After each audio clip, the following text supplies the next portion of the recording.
came here several times with my father when I was little, but stopped eating here as often after growing up. I hope the food here will be to your taste.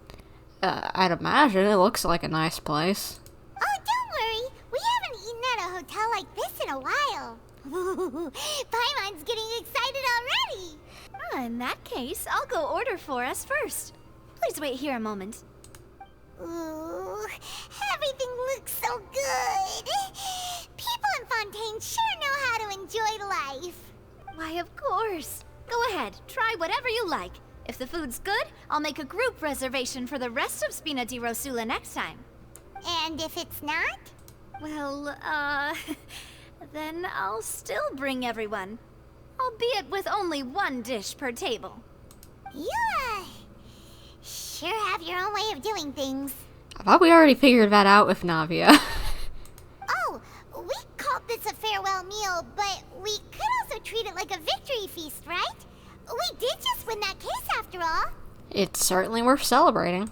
Oh, true. Very true. In that case, boss, we'll have another 2 dishes. Huh? Paimon didn't mean that you had to order even more food.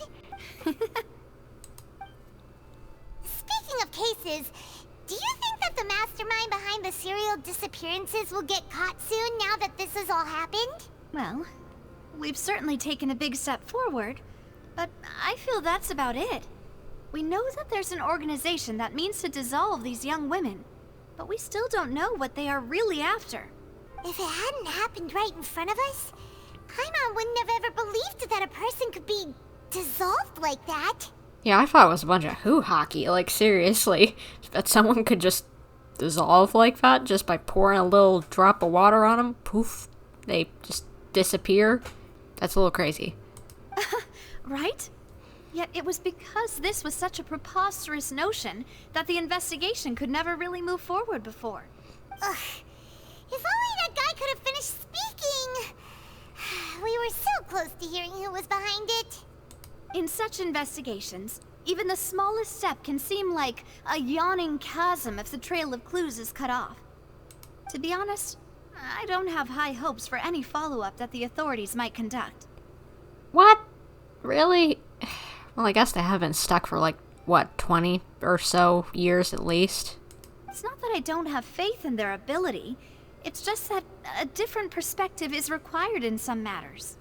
It's easy to guard against and deceive a single narrow perspective. A shift in thinking is required at such times in order to produce a breakthrough. Which is exactly why the Spina di Rosula exist. Those highfalutin folk are not all-knowing. That's why we exist. To seep into the cracks where filth falls through. Where their watch fails them. That's the kind of problems we solve. Huh. So kind of like a private eye detective agency kind of thing, I guess? Nice. Seems Paimon thought things were simpler than they actually are. It's all right. Well, this was supposed to be a farewell meal, so I doubt you have further interest in this business, right? Let's talk about something else. Like, what are your future plans? We wanted to ask the Hydro Archon for some information, but we haven't had much of an opportunity to do so. That's true. We didn't have a chance to speak to her after the trial ended. It didn't really seem like the right time or place to do it anyway. I see. So, your primary objective, which has been foiled so far, was to have a chat with the Hydro Archon. Do you have any connections, perhaps, that could get us there? Maybe. I've heard that there's a long line of people waiting to meet Lady Furina. I suspect you'll be waiting for quite a while, considering that you missed your chance today. Yeah, we've heard that she's super popular here in Fontaine, and that it'll be tough getting any of her time. Well, would you consider some more, unique ways? Perhaps even methods of, let's say, questionable legality? Shouldn't you maybe not say that so loud? Out if you're saying it's questionable legally, like, seriously? Like, maybe lower your voice, we're in a public place. Guess that's Spina di Rosula's boss for you. Chock full of sketchy ideas. Well, what did you have in mind? Might be willing to do it if it's within reason. Well, one way would be to infiltrate a performance troupe at the Opera House, only to abandon your act at the play's climax and ask to speak to her after the performance. I don't think that would be too bad. Or maybe we could get tickets to another performance fair and show up early. Make sure that somehow she knows and then just go up and see her since she was, very early last time, Maybe that would work. I'm sure Lady Furina would be eager to see the ending, and would agree in order to finish watching the play. Don't you think? True. Could you suggest something a little more practical? This plan seems pretty hard to pull off. We'd have to go learn how to act, and acting's really hard. Paimon, you have pulled off some pretty convincing spiels before, like your construct shtick that you did in Sumeru. Come on. Alright, here's another. Find a way to conceal yourselves under her bed. Then, wake her up in the dead of night and demand answers. Don't let her go back to sleep until she answers all your questions. How would you even get in there? How would you get even in her house or whatever? I can personally testify that this one works. When I'm sleepy, I'll do anything as long as I can finally get some sleep. Has this happened to you? What in the world? That might work, but that's not really the problem. The problem is we don't want to get ourselves arrested. Yeah, in this place, yes, I wouldn't recommend getting arrested, since the legal system seems kind of dumb. Ah, valid point. I overlooked that part. I was just thinking about leveraging a person's desire for sleep. How can you overlook something like getting arrested? All right, no more joking around. Perhaps you could... Oh, I don't know. Cut the line when she's on a break. That wouldn't be too bad. I might get a fine or something, but I don't think that would be cause for arrest. You did defeat her in court, clearing citizens of hers from false accusations. False accusations she had nearly upheld personally. I imagine that she feels quite ashamed about the whole thing. And she might want to talk to us. Good thinking. You mean that if we catch her while she's on a break, she might be too embarrassed to refuse? Oh, that does make some sense. It's worth a try, but would some of her personality really feel shame? Why don't we give it a try after this meal? Strike while the iron is hot and all. You know what? Sure, let's do it. Huh? Paimon, did you drink my Fanta? Was this your drink? I've had that happen to me before where I was just like, me and another friend accidentally ended up drinking out of each other's glasses. Like, first one friend drank out of my glass, and then I accidentally drank out of her glass, which was funny because it's like, she's like, what, did you want revenge? And it's just like, no, I accidentally did it. I didn't mean to. We just both were being dumb today. Sorry about that. Paimon wasn't really paying attention, and the cup was right next to Paimon. Would you like to order another? No, it's fine. We're just about done here. Alright. Honestly, Paimon wouldn't recommend Fanta anyway. It tastes kind of salty and icky. I'd have to agree. My drink also tasted that way too. Is that so? Huh. Well, in that case, we'll have to blacklist the Fanta here then. If we're all finished eating, then I'll go pay. Yeah, we're stuffed. Thanks for the treat, Navia. Oh, so full. Paimon can barely float anymore. You could try walking, Nah, that would be so... normal. Like you. Excuse me, E, I thought... What's wrong with being normal? What's wrong with walking on your feet rather than floating? Okay, if you don't want to do that, why don't you sit on my shoulders, give you like a piggyback ride or something? Okay. As for expenses this month, we're left with... Hey, Navia, what are you doing over there? Please don't tell me that we made her go broke. Oh, nothing. It was just a meal, Nothing the Spina di Rosula can't cover. Seems that was a pretty tough meal for her. and pretty pricey. Let's get ready to try to meet the Hydro Archon again. Bye, Navia! So this is goodbye, huh? Well, if you do encounter any other trouble in Fontaine, you're always welcome to contact the Spina di Rosula. I'll give your requests the highest priority. Oh, thank you. I love her. She's great. In any case, I wish you smooth sailing. I'll see you again, partner. See ya. See ya! There aren't many people around anymore. Looks like that boat we took to Araneus might have been the last one. Vache. What? Looks like we're back here again. Huh? Traveler? Are you hearing voices again? Yes, and it's clearer than it was during the day. Ugh. That's kinda spooky. Are you sure we don't want to come back in the morning? No, it's fine. It's just weird. Keep it in mind. Vache? Vache. Hey, why are you still walking towards it? There might be something nasty in the water. I can feel strong emotions, and things are getting a little blurry. Huh? Hang on. Paimon can kinda hear a voice. It's calling for Vache, right? Yeah, you can hear it too? What? Hey, Traveler? Stop walking! Come on, wake up! What's happening?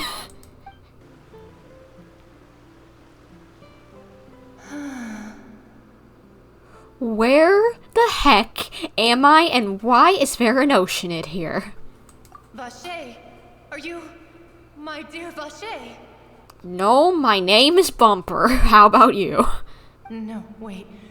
You seem to be someone else. Do you know Vache? Do you know where my love is? I'm afraid not. Sorry, just who are you?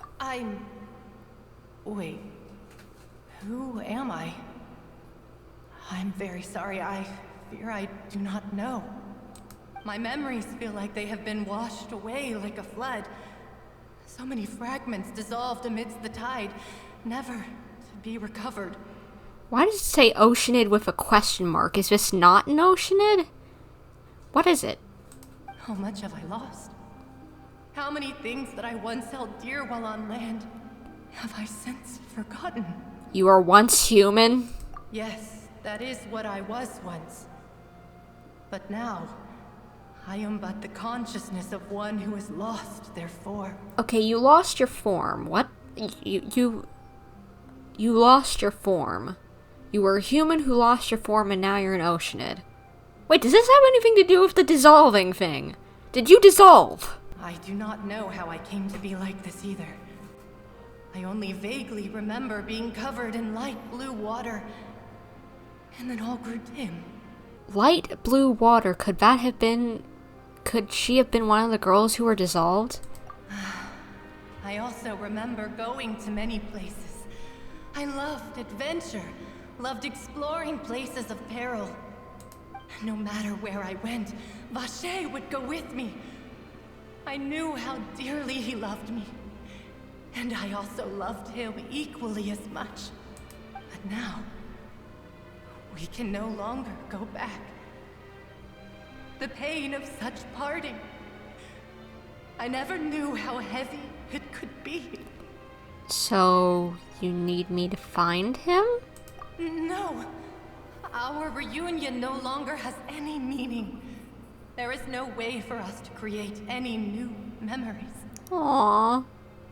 The thought of me gives him no succor. So let it lie forgotten beneath the waters.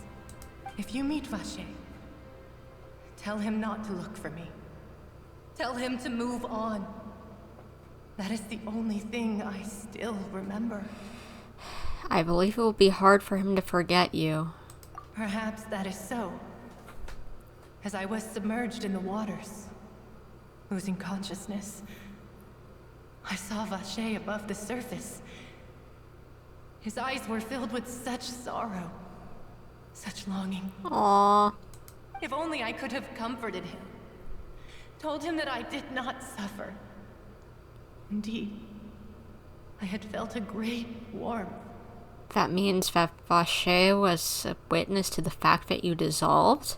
Is that what you call it? Dissolving? If anything, I consider it a form of release. It was a state of neither fear nor frenzy, with only an endless peace, like the water's still surface. I don't know if I'd say it was that. Either this ain't dissolving with her, or just like she had a better experience than that one dude who dissolved in front of us, because he was screaming. I could also liken it to being a thirsty person who drinks water for the first time, and only then sees how they have lived for so long in a world of endless want and anxiety. It seems that after the body has dissolved, some measures of the consciousness still remains. I think I hear your companion. It's time for you to go, I think. Oh, probably Paimon. I wonder how much time has passed in reality. Farewell, then. I am glad that you were able to sense my presence. Remember, if you see Vache, tell him not to seek me out any longer. Alright, I'll tell him, but I don't know if he'll listen. Oh. What? What? What the? What the? What in the? We're in a war? What is going on?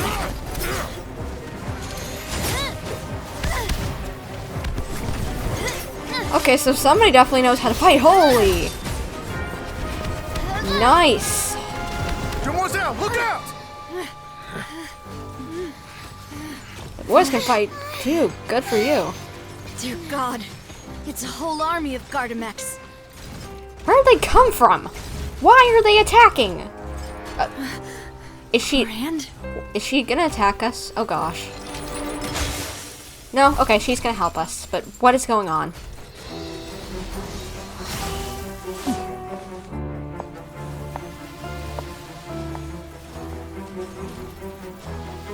Are you gonna go Super Saiyan on her? Quick, now's our chance!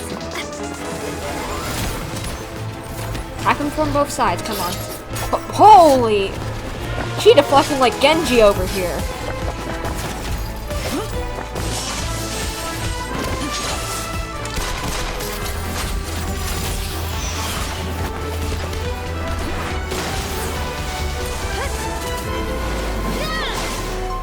Clorin better have a gun as part of her kit.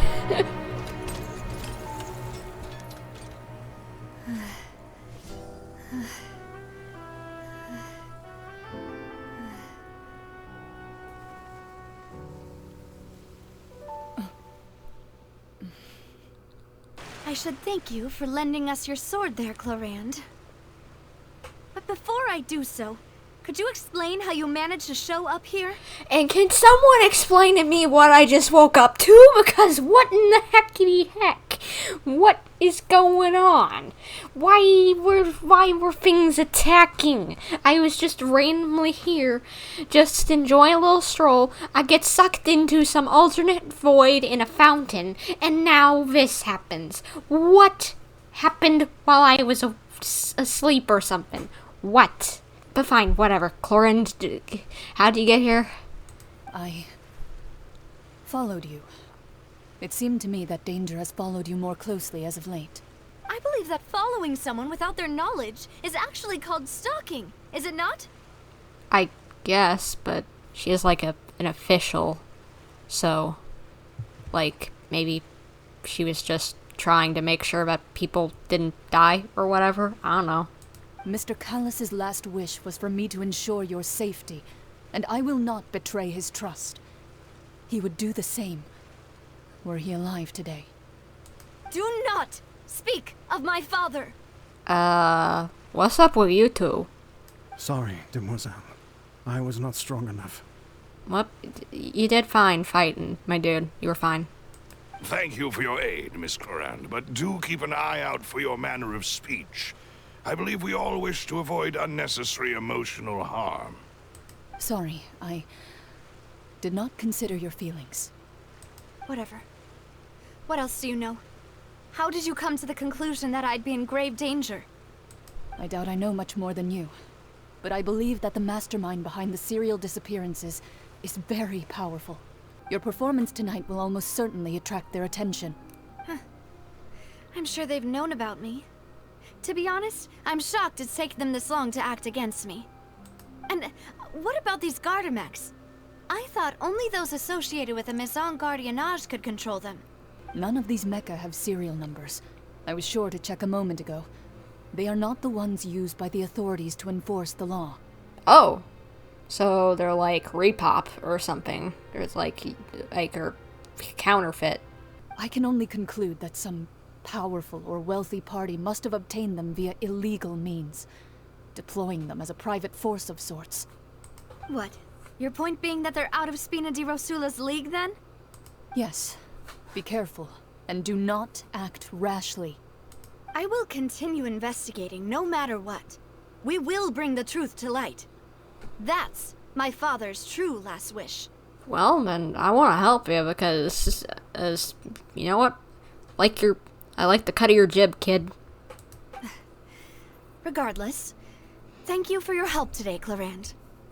But if you get any ideas, tell me first. I don't much appreciate being followed. I do not think that they'll strike again anytime soon. So I shall stop following you. Good day, all. Right. I suppose that's the best news we've gotten today. Demoiselle, I believe that Miss Clarand was being sincere with you. If we tried, we could attempt to thaw relations a little. I know, she's... So, what has just happened? Because I have no clue what's been going on. Oh, thank goodness! Paimon thought we were done for! Those Gardamex came out of nowhere while you were unconscious, and Navia and her gang saved us! So they were coming after us. Oh, and there was that champion duelist named Clarand who came out to save us too! We got lucky there. Paimon probably couldn't have fought them off otherwise. Yeah, I don't think you're much of a fighter, so, yeah. Thanks for the rescue, Navia. Oh, come now. Forget all that polite talk. That wasn't really a farewell meal we had back there. Not for me, anyway. In truth, I hope that every meal we have together shall be a victory feast. As such, we're still partners. There's no need to thank me. Alright. It will take 50 years for me to match Demoiselle's magnanimity. If it were me, I would have joined the Spina di Rosula on account of her goodwill long ago. Aw, yeah, she really is a spunky kid, and who wouldn't want to be around her? Why do I keep on calling her a kid? She's probably older than me, good lord. But I like those two, they're fun. Alright, you two. That's enough. It's so nice to actually have NPCs who actually feel like you really, really care about them. Like, I kind of cared about Tepe. Like, of course I got emotional and everything. I wasn't exactly expecting his death and whatever, you know, and just, like, it kind of caught me off guard. And, like, Dunyarzad, I cared about her, but, like, just for some reason, just, like, I feel, like, a lot more attached to these two guys for some reason. Like, they really feel like they've got a personality more than just, oh, a go-getter, or, oh, they're just a plot point of this or that, you know? Actually, Navia, how did you know that we were in danger? You sure did show up in the nick of time. Well, to be honest, you're the one who tipped us off, Paimon. What? Huh? Really? Paimon contributed somehow? Ooh, Paimon's even more amazing than she thought! Yes, all thanks to you grabbing my drink by mistake. What? How did that help? Was it laced or something?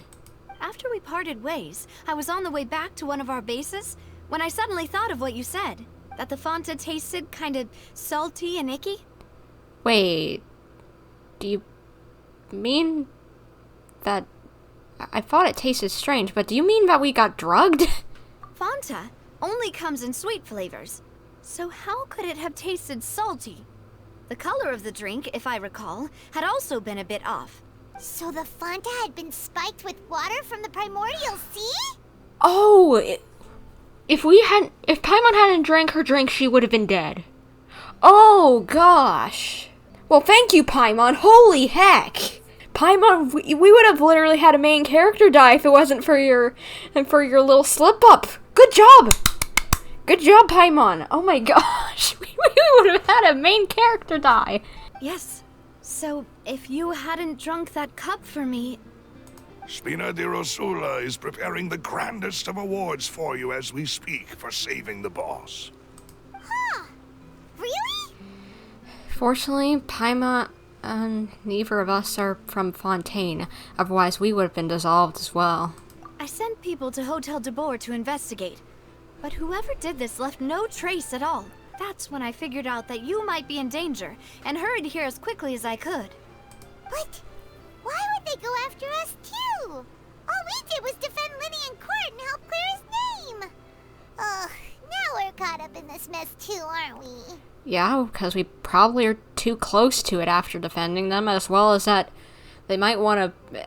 Maybe they thought we knew about the hit on Navia, and he saved her or something, so they want us out of the way so that they can get to her. I don't know. Either way, we definitely have a target on our backs now, as usual. Well, you did foil a plan that they were probably pretty proud of, and almost got their name in the process. True. I didn't think about that. Speaking of which, did anything strange happen when you drank the primordial seawater? Not when I drank it, but after. Well, it can't be coincidence that the traveler fainted just now. She said that she heard that voice calling for Vache again. Oh, and this time Paimon heard it too, but it was real faint. Does this situation have to do with the primordial seawater then?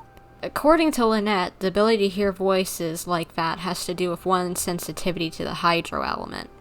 Does that mean the primordial seawater raises someone's sensitivity to hydro when it's used on people who are not from Fontaine?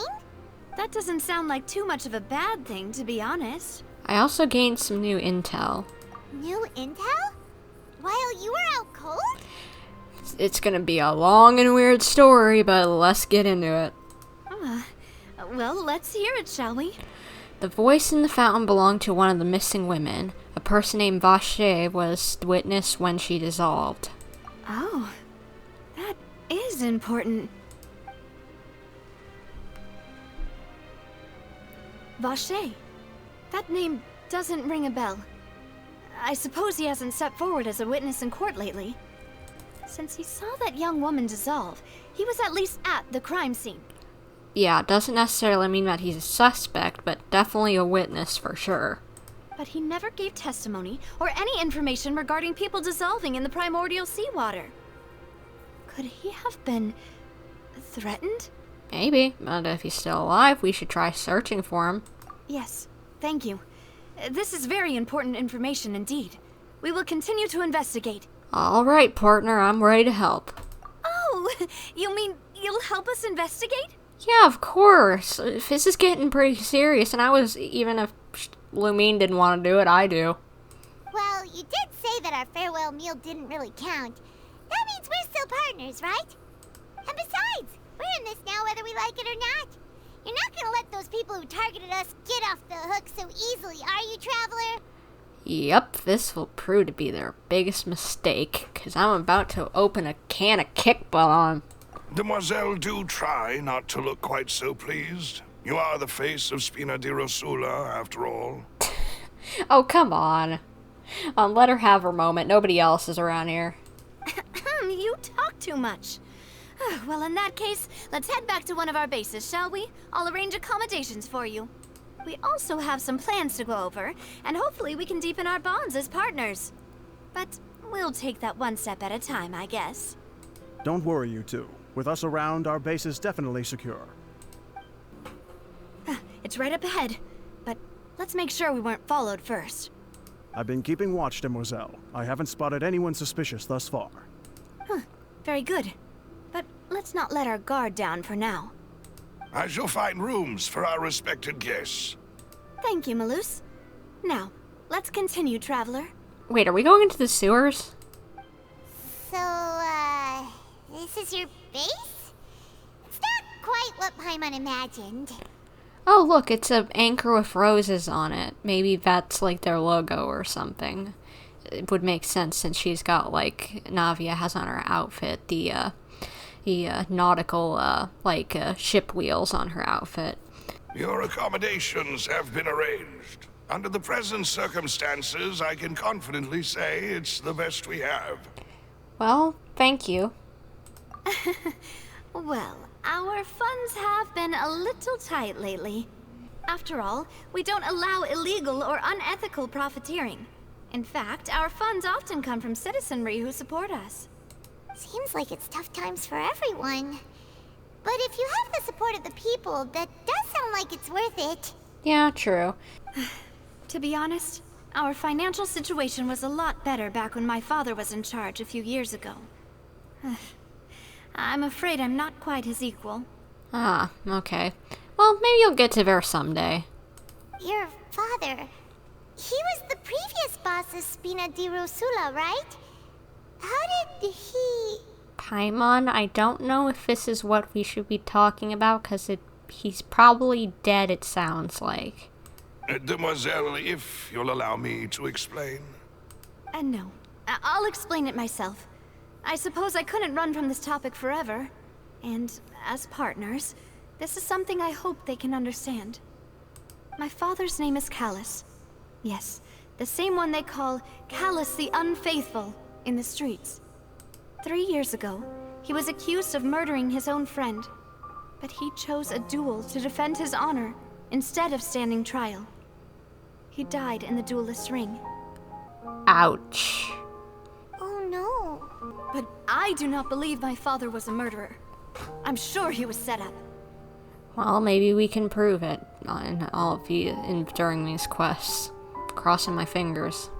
At the time, I believed that if he only stood trial and was duly investigated, something amiss would crop up and prove his innocence.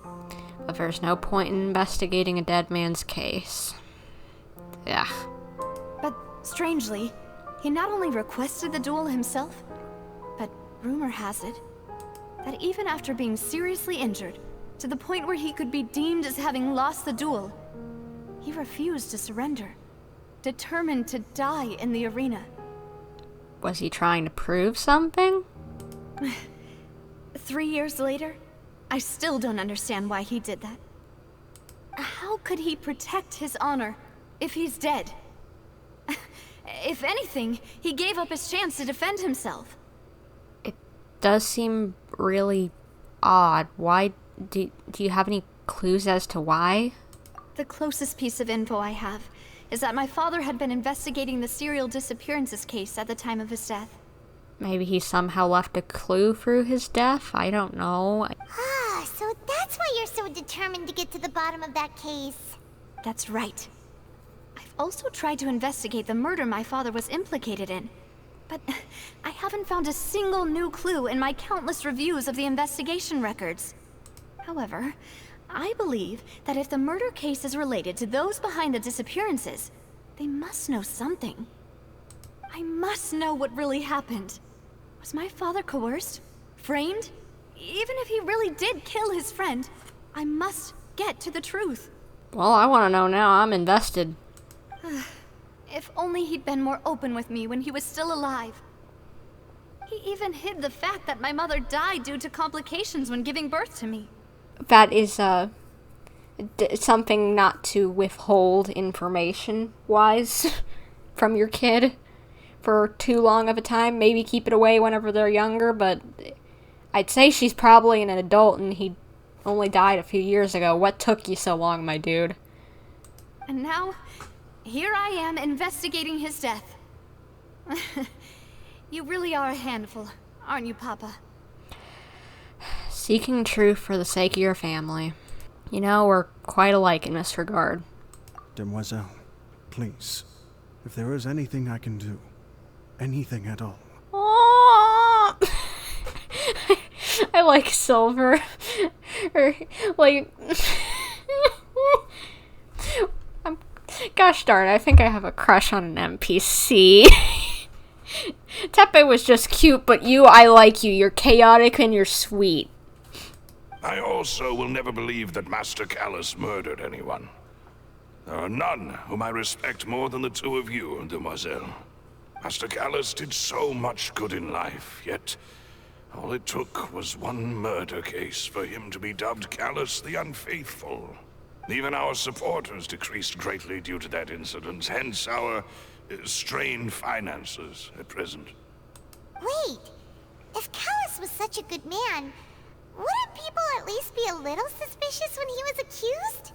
Yeah, I'd imagine it's the stupid justice system around here that causes people to be like, if they're accused, they must be guilty. You know, just like, it reminds me of the whole thing of, like, if you've never heard of it, like, Japan has a like, 90, I think it's 90% conviction rate, that if you're charged, 90% of people get convicted. And I know this isn't a Japanese game, so it's not hitting them probably as hard, but just, like, I remember hearing that, like that was kind of an idea behind Ace Attorney and whatever, or probably from some YouTuber, I can't remember the name. It was like Moon something, I don't know. It's an interesting video I've watched, I can't remember. It's Moon something, the channel that I've watched it from, but they do, like, law-related things and whatever, and commentary on Japanese culture, but yeah, the law system is probably why. They probably just think if they were accused, why would they not be guilty? No. Perhaps people just revel in that kind of drama. It's not something exclusive to people from Fontaine, really. Everyone's like that. True, but I just wish people would question stuff more often. People love watching the evil turn over a new leaf, but they also enjoy watching good people fall into an abyss from one slip-up just as much. Yeah, true, but what about innocent until proven guilty? But how could... never mind. If Callus was really falsely accused, we have to find the truth. He didn't deserve to have that happen to him. There is one other thing. Master Callus's opponent in the duel was Ms. Clorand. Well, that would explain the harshness. Oh, her?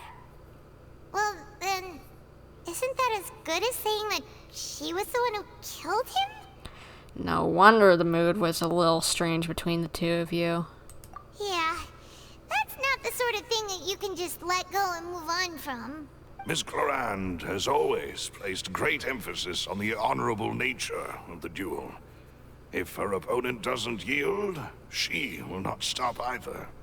She knew Master Callus beforehand and greatly respected him, but seeing how he was resolute in the arena, there was only ever one choice she could have made.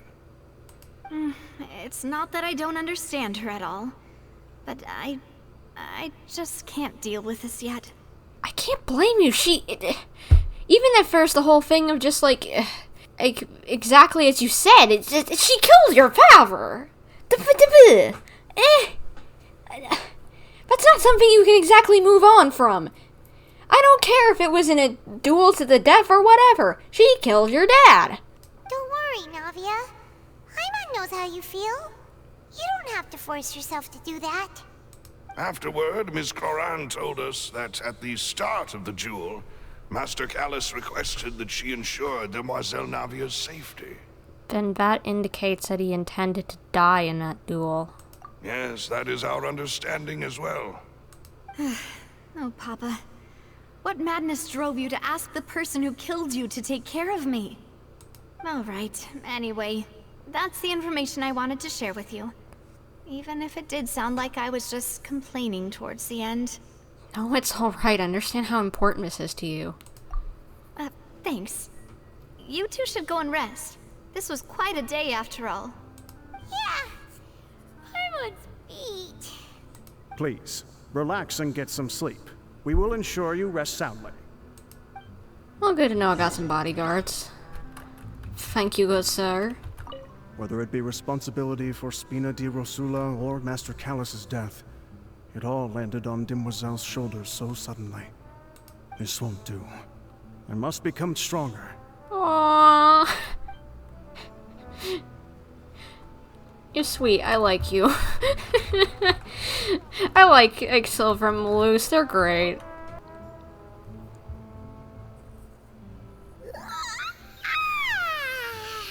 Paimon slept so well. This place feels almost too safe. Where is Silver and Malus? I know I didn't see Malus, but where's Silver? Huh? Navia? Where did the other two go? I sent them back to Poisson. It's Spina de Rosula's place of origin, and where we have our headquarters. There's not much for them to do here at the moment. Paimon gets the feeling that you're just trying to get them off your back. But never mind that. When did you get back? Were you waiting here the whole time? No, I just returned after going out for a while. I did some investigating yesterday regarding the name Vache. Wait, so you didn't sleep at all? Wait, what? I thought she may have at least gotten some sleep. Girl, that's not good for you. How could I after having such critical new evidence appear? Guess Paimon wasn't speaking for everyone just now, huh? Unfortunately, this name seems to have been wiped from existence. It doesn't seem to have a match anywhere. What? I suspect that those behind this have already taken steps to hinder an investigation from this angle. But that does prove that this Vache person is a key witness in the incident. Very true. Does that mean we're too late, though? No. There is one ray of hope. One place in Fontaine that they would find almost impossible to threaten, no matter how much they wanted to. Where would that be? And that is the archives kept by Chief Justice Neuvillette. A place where detailed files on all the cases in recent years are kept. We get to see the boy! Don't we? Yes! If the Oceanette you met is one of the young women who went missing recently, we should be able to find some related information there.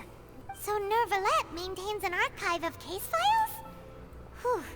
Guess that's the hard-working Chief Justice for you. Yeah, he's pretty on top of things. I think he's definitely fit for the role. In that case, let's go talk to him, shall we? What? Do you not want to go see him? Aren't you coming along, Navia? Did you get tired? No, it's nothing. Let's go see the Honorable Chief Justice. Why do I feel like that's kind of a jib at him for some reason?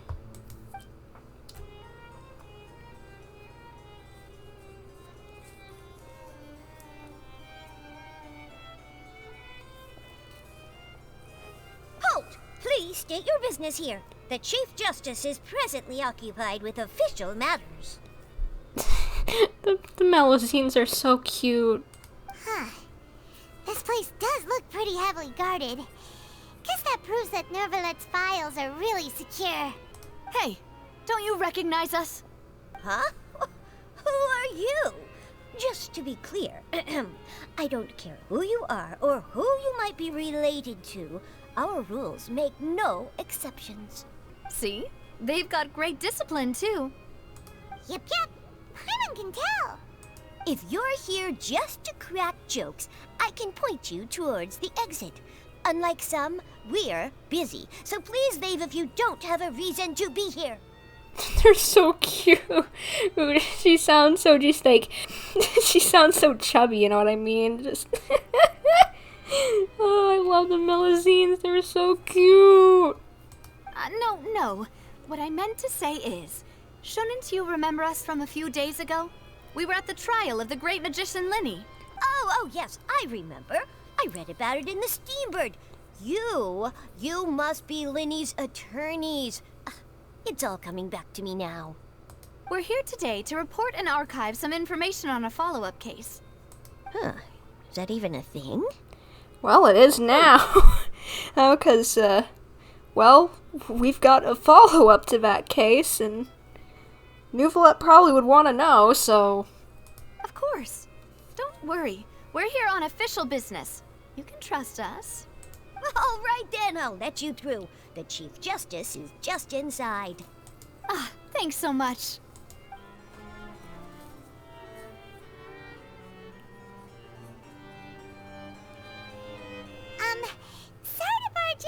Monsieur Neuvillette. We only lied to get in because we didn't know any other way. Yeah, let's hope he isn't mad, but, you know, I think he considers us friends at this point, so he might not be. It's all right. Please let me know how I may be of assistance to you. So you're not mad at us? We're looking for a man called Vacher. He may have been an eyewitness in the serial disappearances case. If we can find him, we may be able to unearth some key information on the case.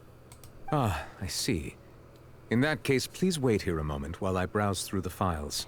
Thank you, good sir. He is helpful, and he has a reason to be around, because with Furina and her stupid butt, who only lives for the drama, it's a good thing to have him around, who actually is serious about everything, and just actually wants to have real justice.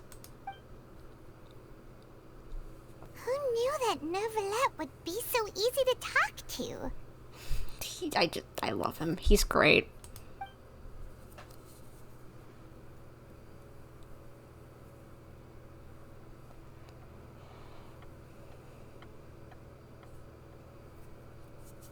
Unfortunately, I'm quite certain that no one by the name of Vacher has been involved in any case, criminal or civil, in the past several years. Well, that's not good. There are no records of him either in the files or in my memory. So we're back to square one. Traveler, what if it was really just a dream? With how many things I've gone through, are you really going to say that it was a dream? I've been to Irminsul, for Pete's sake. Is that so? All right then. Thank you so much, Monsieur Neuvillette. We'll take our leave now. Ahem. What? Miss Navia, I can understand how you feel. Your father, Callus, was a truly exceptional man. We deeply regret his passing. And what are you trying to say, Monsieur Neuvillette? Are you trying to console me? Extend your sympathy? Or just express some tendril of regret? No. You are not trying to do any of that. I can hear it in your voice. There's no emotion behind your words. You only said those things because you felt like you should. It's just like last time.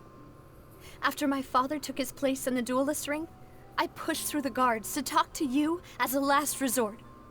You even told me then that you thought there was something fishy with the case, yet you still allowed the duel to go ahead. Ouch. Neuvillette, you got something to say?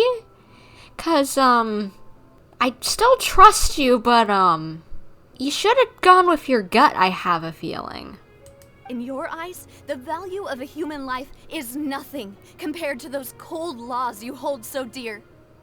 If you truly regret my father's death, then why didn't you call a stop to the duel? Oh, gosh, you look so sad. Why didn't you give me the power to stop him from throwing his life away? Why did you just let him die, despised and hated by all? Oh gosh, he's got me tearing up now. Everything was hanging on a thread at that moment. Just the tiniest effort could have changed everything. Can someone give me some tissues, please? There are still so many things I never got to tell him. So many questions he still owes me answers to. If you really have no heart, then just look me in the eyes. I, Navia, will show you the true meaning of regret. I'm sorry, Miss Navia. You and my father are truly alike. You keep all kinds of things in your heart and never say a word to anyone. It's not so much that you can't feel, but that you would never express anything. Oh well. In any case, everyone already knows full well the apathy of the Chief Justice. My apologies for taking my emotions out on you, Monsieur Chief Justice. Let's go, Traveler and Paimon.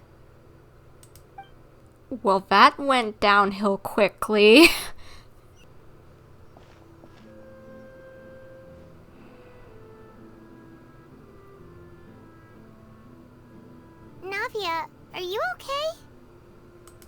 fine. Rain. It's raining. You're right. Wasn't it still sunny when we went into the building?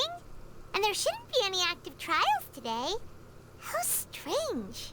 So the rain only shows up on days before trials, but it showed up just now? That's odd. Now that I think of it, on the day my father was convicted of murder, it was also raining. Rain? What? What is it? Did you think of something? Your father's case. Was he outside when it happened? Yeah, he was outside. It was uncovered and the rain could fall there. Why? Do you think the rain could have affected the crime scene? That thought has occurred to us before. We've even expanded the search area to try to account for that, but didn't find anything of value. But there was something you didn't know at the time. Oh? Wait. You don't mean... The fact that people can be turned into water. So you're saying that the true murderer could have been turned into water? And then got washed away with the rain? Yeah. And if that's what had happened, then no one would have believed your dad, even if he explained what he saw to the authorities. Oh! Oh, crud. I really think I found a true genius for a partner. You're completely right. How did I not connect the dots earlier? All right, let's go to Poisson. With this new lead in mind, we'll get to the bottom of my father's case for sure. Yeah, we're gonna make progress for sure this time. Do you want to go with me now? Or do you want to head over by yourself later? Hey, we should go while the ideal is still fresh. Great. Let's go then. Whoa, what a huge ship! Why would a ship be anchored at a place like this? There's no need to be so surprised. While it may look like a ship, it's actually Spina di Rosula's headquarters. That's cool. My father was the one who asked for it to be built like this. Perhaps our taste in exterior design is the only thing we occasionally had in common. A gigantic and glamorous ship embodies discovery, opportunity, ambition, and conquest. It symbolizes Spina di Rosula's bright and limitless future. I think I'm starting to get why you like it. And Paimon thought you were bluffing when you said Spina di Rosula had a glorious past. Paimon was confused why a group with such a history would live in the sewers. But now that Paimon has seen this ship for herself, she's been convinced. Well, Poisson is where Spina di Rosula began, after all. It's our main base, our home. Malouse, we're back! Hello, Malouse. Apologies for the wait, demoiselle, and our most important partners. You said before that you still had some business at the court. What brings you back to Poisson so quickly? About that. It's because my partner here reminded me of something really important. You see, what if my father's case had something to do with water from the primordial sea? You still remember, right, Malouse? On that night, it was raining? Yes, the case was quite similar to that of Mr. Linney's. Both were what you'd call impossible murders. Could the mastermind be the same person? Could you tell us a bit more about what happened before? Yeah, of course. Many years ago, something called synth began to gain popularity in Poisson. At a glance, it was a kind of drink that could excite your mood and produce many pleasant hallucinations. Well, that sounds like the diluted version of the water from the primordial sea, because they were using it as like a drug. Wait! Didn't that guard guy who turned into water also mention that the primordial water could be used to produce some kind of potion? Yes, he did. Considering what we know now, it's almost certain that synth is created using water from the primordial sea. If you drink synth for an extended amount of time, you'll suffer many side effects, such as losing the ability to focus or control your emotions. And if you were to stop drinking it completely, you'll experience flashes of paranoia and anxiety while lacking energy to do anything. It's an extremely dangerous substance. Yep, they're doing drugs. As he oversaw Poisson, my father was compelled to put a stop to synth abuse and called for a complete ban of it. Boss's uncompromising attitude incurred the synth vendor's wrath, but no matter how much they threatened or bribed him, he refused to yield. Not only that, Boss became determined to find the mastermind behind the synth operation and put an end to the problem once and for all. Yes, but the enemy was very cunning. So he could never get anything out of the dealers, all of whom only sold the stuff and weren't privy to the rest of the operation. Recognizing that, my father decided to contact the dealers in secret and cultivate personal relationships with them. Finally, he was able to convince someone to become his informant. The man's name was Jacques. He felt greatly ashamed about his work after seeing many families destroyed by synth abuse. That night, my father hosted a banquet at his countryside estate. He planned to meet up and exchange information with Jacques over some food. But then, we heard 2 gunshots from the courtyard. We raced to the scene and found my father, still holding a gun, and Jacques, who was already dead on the ground. Huh? How did that happen? Aren't they on the same side? Sounds just like Lenny's case, doesn't it? In both cases, the culprit seemed obvious, but neither appeared to have any motive at all.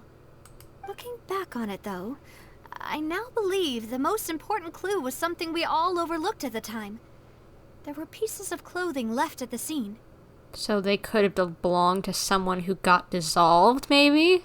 Precisely. It's all thanks to you that I made the connection now. Back then, we all just thought they were some costumes that Jacques used to disguise himself at the banquet. But, considering it now, it's almost certain that they belong to a third person at the scene. With one extra person, we'll also need to reconsider why the 2 shots were fired. Maybe your father got into an argument with Jacques, but it's also possible that the third person was to blame, possibly. You're right. We still don't know what happened. But my intuition tells me that we're on the right track to figuring it all out. I'm finally headed towards the truth. Jacques was an empathetic man who was infinitely remorseful for his past actions. It's unlikely that he turned on Boss with 0 warning. I think this third person is probably the key to the full truth. On that note, however, even though this will not please you, demoiselle, as your and your father's butler, I must still offer a word of warning. Our opponent is insidious and cruel. They are extremely difficult to deal with, and Boss has already lost his life trying to bring them to justice. Even though Spina de Rosula has lost most of its former glory, Poisson has welcomed a new time of peace, and we have been allowed to live out our lives. There is no need to follow your father's path. It would be both wise and in line with Boss's wishes to step back and give up on the case. I don't think she's gonna do that. I don't think she's gonna... Nope, she wants to prove her father was in the right. She needs to make sure that his legacy isn't whatever they've said. I can't remember the nickname that they gave him, but whatever. Or she's a Spitfire like me. She ain't gonna back down. If that's indeed what he wished for, then he should have told me that himself. Was I not the closest person to him? And yet, I was the one most kept in the dark. What was the point of him dying without sharing any of the secrets he knew? Did he manage to protect anything in the end? Synth is still here. Callus the Unfaithful is still his epithet. And Spina di Rosula is barely getting by. Nothing has changed. Did he think I'd just accept his meaningless death and live out my life just as meaninglessly? I've never accepted that, ever. Not since that day, and certainly not now. I want to find out the real answer for everyone's sake. For the missing girls, for the victims, and for myself. Preach. You do it. Navia. This is indeed the best moment to act. Your partner appears to be quite reliable, and more importantly, demoiselle, I think you're also ready to take this on. So you do know something else, Malouse? Have you been hiding something? Yes, I do. In fact, even before that banquet, Boss already knew of the connection between Synth and the serial disappearances case. But what drove all the tensions to the boiling point was the revelation that you, Demoiselle, had been selected as the next target to disappear. Oh, gosh. What? Boss also didn't tell you that he had been diagnosed with a rare illness. The doctors told him that he had no more than 5 years left to live. Oh, gosh. I'm betting he was probably just like, well, I don't have much more time anyway. Two birds, one stone. Oh, and protect her and just, I'm already gonna go anyway, so protect her and get her out of the line of this. Yeesh. And the serial disappearances case caused him great anxiety. 5 years was nowhere near enough time to resolve this long-standing conflict. But once he passed away, all the danger would pass on to you. Knowing all of this, he decided to use one final intimidation tactic before his death. He claimed to have already gotten his hands on some key incriminating evidence for the other side, and even told some members of Spina di Rosula about the details. But as long as you remained safe, he would not share the evidence with the public. If something were to happen to you, then he and all those he told would immediately expose all they knew about Synth and the disappeared victims. Wow. That's crazy. Right, so nobody would be able to get off scot-free. As we've seen, Boss's tactic has worked. Even though Boss has been gone for a long time, the other side has not tried to take Demoiselle's life. Well, until recently, obviously. No, I don't believe it. He never appeared to look sick to me.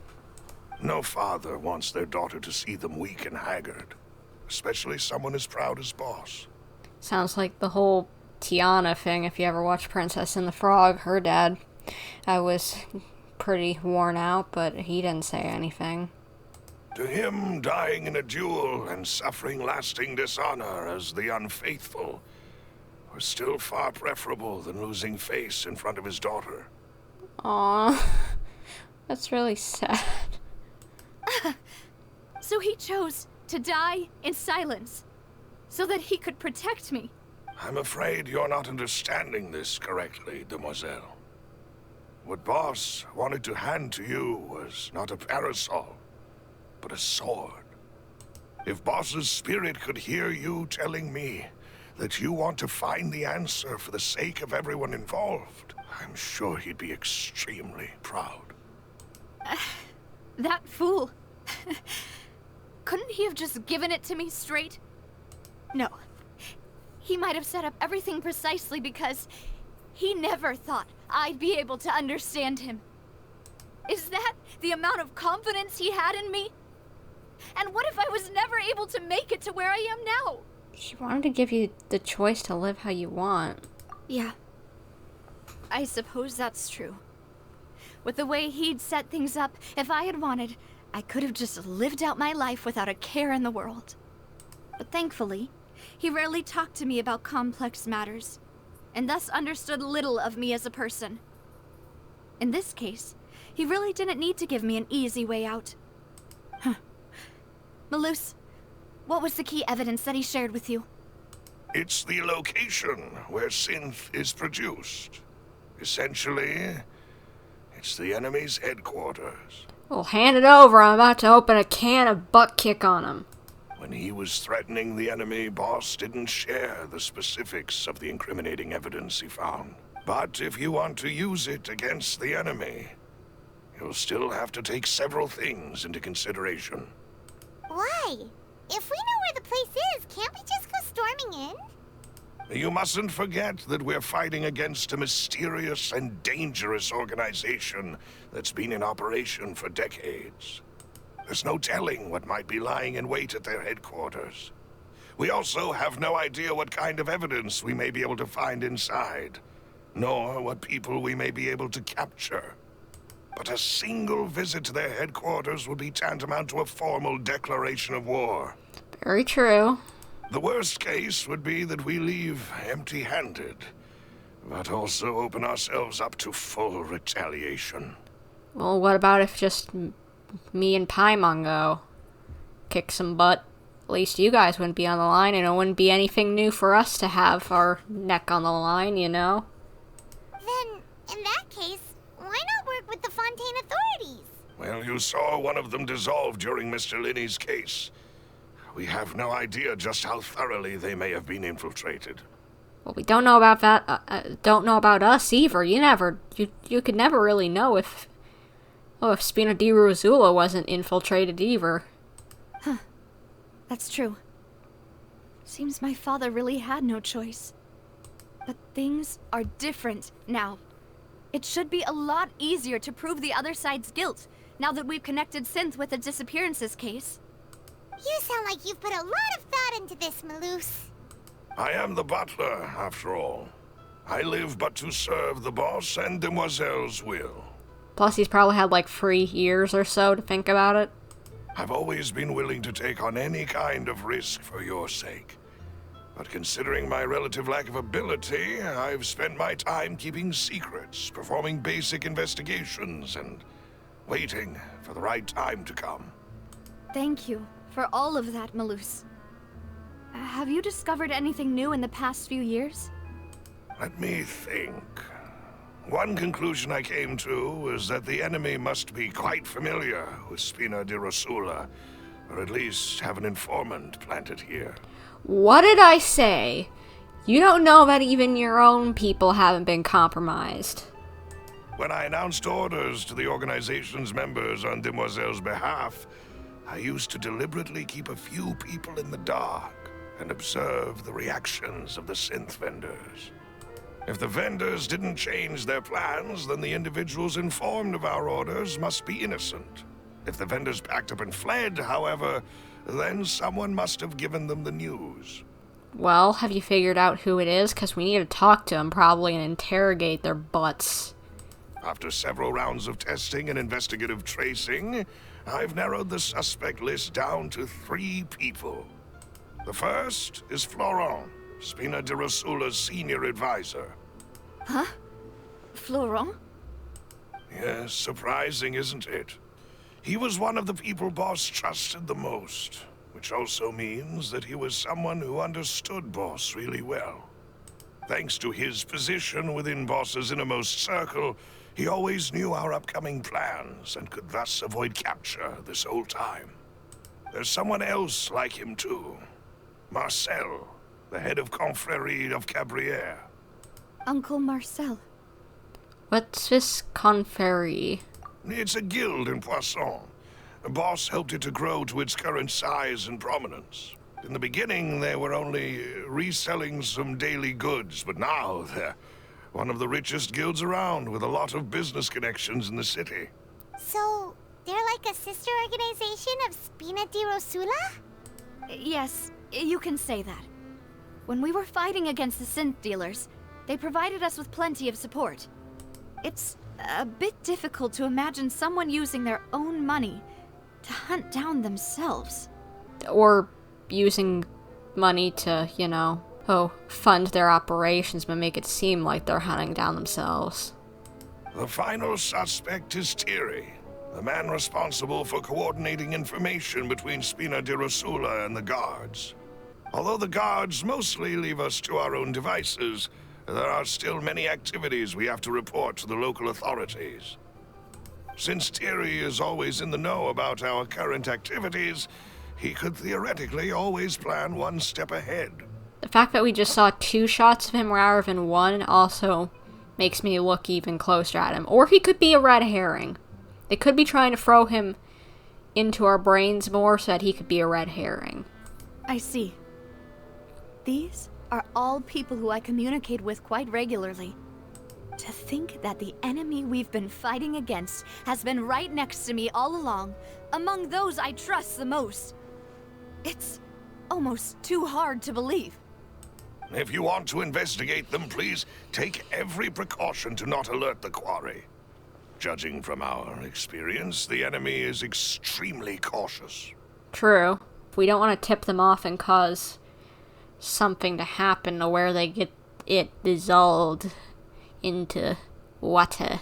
That really has to be a terrifying experience, to just literally watch someone dissolve in front of you. Oh, I would be freaking out if I saw that in front of me. Of course. And thank you, Malus. You've provided us with a lot of great information. You're too kind, my lady. I'm just doing my duty. And before I forget, proving Boss's innocence would also mean clearing him of blame in Jacques' death. After that incident, Jacques' wife and daughter were taken into the Spina's care. They still live in Poisson today. If it might help, you could also pay them a visit. I can make the necessary arrangements. That might be helpful. Oh, thank you so much, Malus. You really are the best. A new case awaits, my dear partner. Leave it to me. I hope we can work together to uncover the truth and end this case once and for all. It is settled, then. Please excuse me, and enjoy your conversation at your leisure. Thank you for arranging everything for us, Malus. Excuse me, miss. Do you need anything from us? Oh, the little kid's outfit is so cute. Someone grumpy. Hey, Navia's all quiet. This isn't like her at all. Let's not bother her for now. I'm sorry that I only came to visit after all this time. After what happened, I didn't know how I was supposed to face the two of you. Ah, if it's about that, there's no need to apologize. After my husband died, Spina di Rosula sent us a lot of mora and support. I understood your guilt and apology to be genuine. But aren't all of those things nothing compared to the loss of Jacques? I can understand the kind of pain that comes with losing a father so needlessly. You don't understand at all. Okay. I didn't know how to face you, because I didn't know what I could possibly bring as a consolation gift. I know only the full truth could bring closure to you, and to all of us. This kid is like a little sassy, I feel like. Not that I wouldn't be frustrated about my dad being dead because of someone else and their kid showing up trying to say sorry, but it's not her fault. I'm sorry.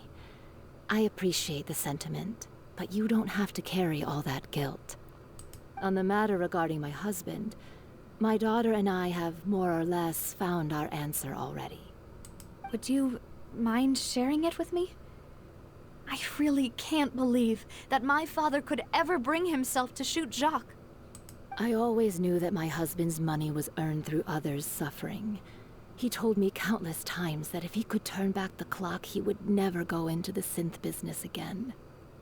He had many regrets, and felt that he took the idea of providing for his family too literally. For the longest time, he thought Mora was everything. So when Mr. Callis came to him with a proposal, he accepted it almost immediately.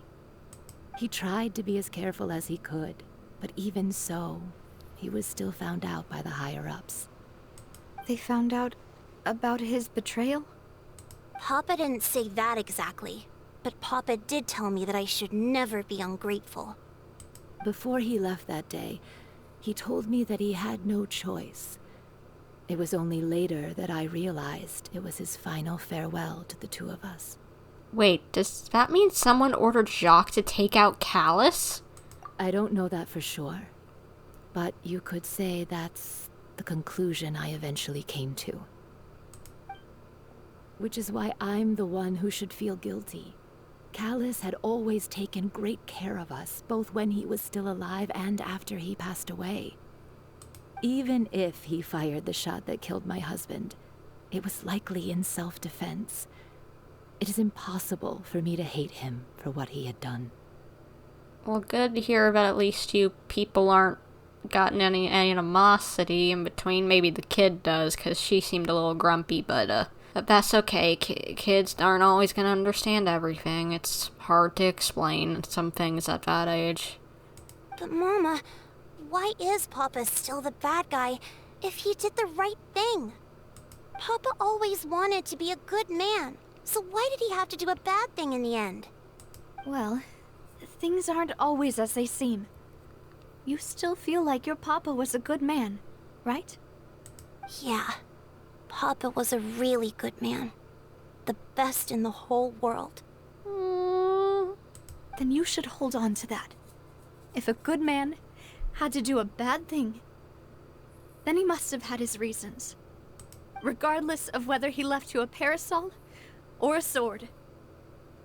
He must have done so to give you a better life. Oh gosh. Genshin, stop making me tear up over here. Why do I not keep a tissue box in my room for this game? Yeesh. Oh. Thank you for everything you've told me. I will definitely find the truth. The current state of things is not something I'm willing to just sit back and accept. Thank you. I'm very grateful to hear this from you. Even though your personality is quite different from your father's, your determination when you speak is really similar. You really think so? That's the first time anyone said that to me. Greetings, boss. How may I be of assistance today? I'm sure you've heard about what happened at the Opera House. Someone got turned into water right in front of us. Yeah, I've heard. With something that dramatic, I'm sure journalists will milk it for all it's worth. And it'll be all the talk for the next several weeks. Why wouldn't it be? Yeesh. It's crazy. It also reminded me, on the day that the incident happened with my father, it was raining outside, and we found some clothes left at the scene. After my partner here put the dots together for me, I feel like we should try to reopen his case. Can you do me a favor and try to recall what happened that night? Let me think. Mr. Callus was feeling pretty upbeat that day. So he was drinking and bantering away with us at the table. After that, he told us that he wanted to go get some fresh air. So we let him go without thinking much of it. Who knew that we would hear 2 gunshots ring out right after? My first reaction was that Mr. Callus's life was in danger. So I grabbed my holster and made a mad dash toward the scene. But when I got there, it was already too late. Mr. Callus was standing over a dead body with a gun in his hands. All we could do was look back and forth at each other, not knowing what to say. So you also remember 2 gunshots then? Indeed. The guard said that the first shot didn't hit anyone, while the second killed Jacques.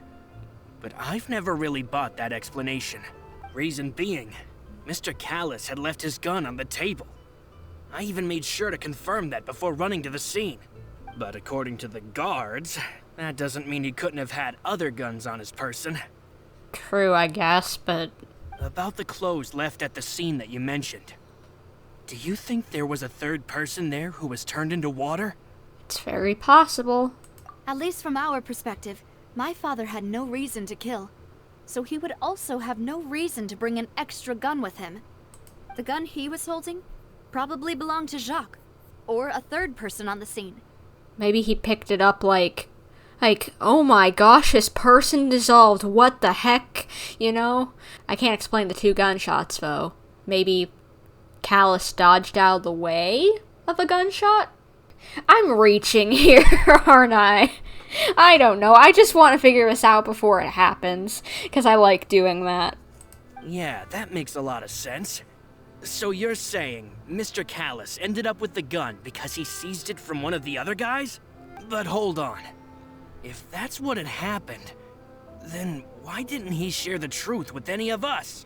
'Cause who would believe that someone dissolved right in front of them unless you saw it with your own eyes, like in a big case like the courthouse? He didn't even want to face the Oratrice machine, and chose instead to prove his honor in a duel. Did he lose all faith in the courts after seeing someone dissolve right in front of his eyes? About that, Malus told me a thing or two. So, I think I can understand why he committed to the duel. I'll tell you everything once the whole truth has been revealed. I understand. Then I'll leave Mr. Callus's honor in your hands, boss.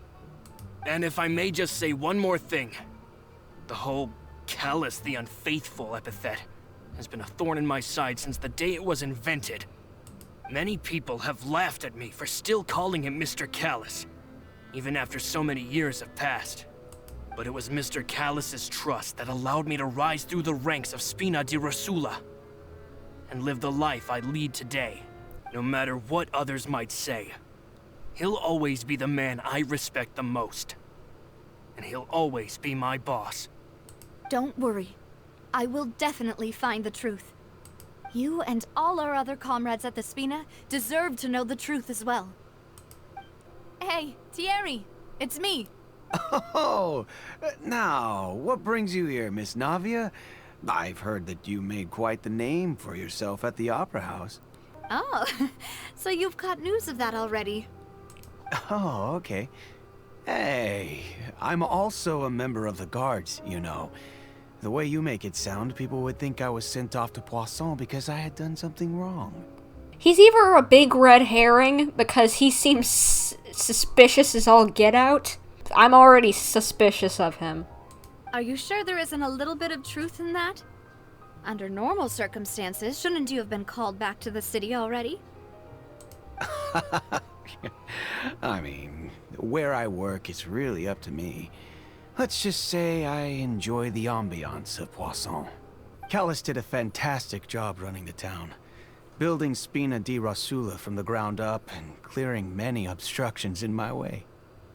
It would be next to impossible for me to find a similarly easy but high-paying job in the city. Anyway, enough chit-chat. Are these two friends of yours? You, here for some formal business? Why does that sound like you're about to make a pitch of, look at my trench coat, what do you want? I'm probably looking too much into this, but he's suspicious. Yes. These two are my partners. What happened at the Opera House made us realize that Linny's case and my father's may be related. We're trying to reinvestigate the details of my father's old case. Ah, I get it. You think there might be more to the case now that we know people can be dissolved into water, right? I was also flabbergasted when I first heard of it. If you want to go through the original files from your father's case, I can help you look for them. That'd be much appreciated. Thank you. Actually, I have another question. Do you have the authority to dispatch Gardamex? Of course. Without them, I couldn't possibly handle Poisson on my own. Busted. I think it's him. Why do you ask? We definitely can't use them to forcefully get more evidence for your father's case.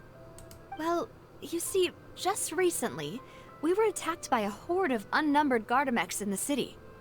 So, if you hypothetically wanted to do something against me, all you would need to do is get rid of the mecha serial numbers and send them after me.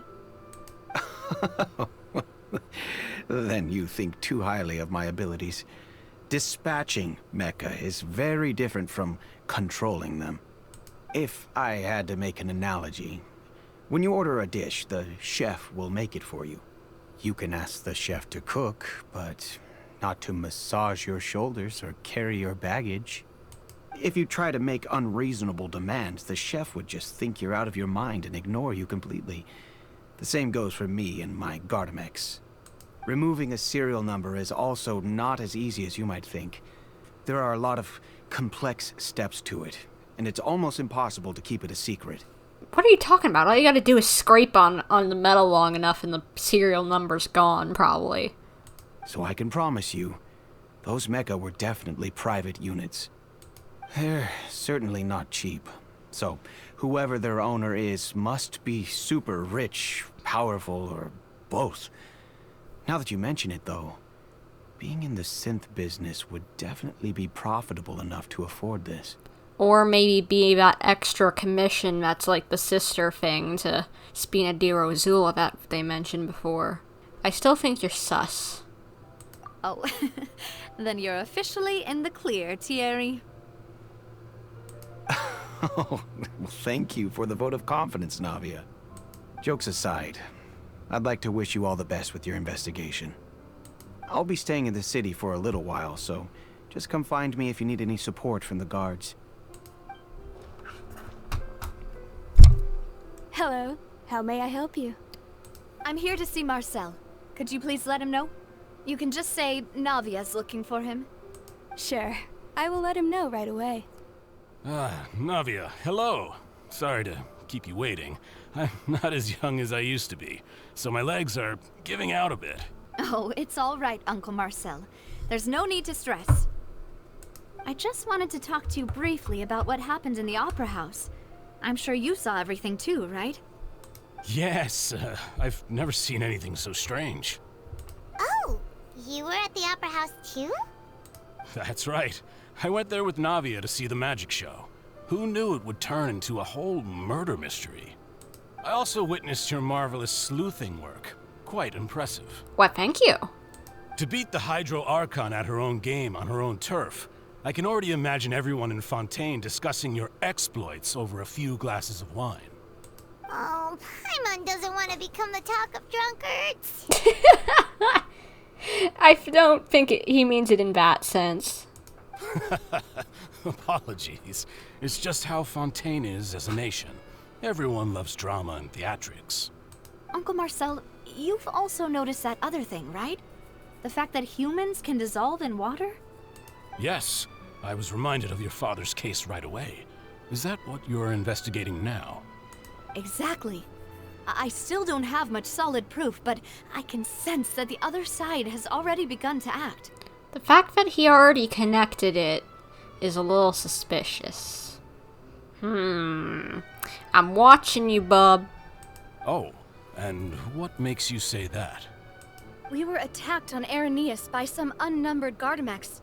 And there was also an attempt to get me to drink water from the primordial sea. If not for the vigilance of my partner, I probably wouldn't even be here talking to you right now.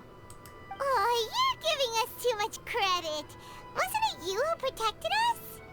Alas, it seems things are heating up again.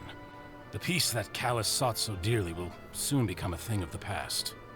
But rest assured, Navia, Poisson will always remain a safe haven for you. If you're scared, you can always return there. That feels like kind of a threat to turn back now, low-key. If anyone dares to lay their hands on you there, the Confrérie of Cabrières will use its funds to the last Mora to bring them to justice. Thank you, Uncle Marcel. But I don't intend to go into hiding. I'm going to strike while the iron's hot. Do you have any new thoughts on my father's case? About that. Sorry, my age is catching up with me, so it'll take me a while to recall my memory. The Confrérie was responsible for that banquet, so I was out and about the whole time making sure things were running smoothly. I didn't even have the time to drink with the guests. Then I heard the sound of a gunshot, and the rest was history. A gunshot? A singular gunshot? It's him, boys! Lock him up! Oh, it's okay. No need to push yourself. We'll ask around some more. See if there are any valuable clues elsewhere. Sounds good. Just let me know if you ever need Mora.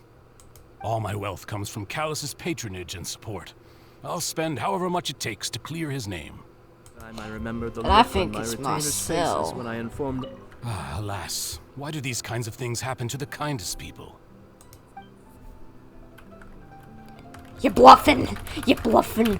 You're bluffing. I don't trust you. I don't trust you as far as I can throw you, which is 0 inches because I'm a small thing and I couldn't throw a grown man anywhere. We've talked to all 3 suspects, purely based on their conversations with me. None of them sounded particularly suspicious. Lumine!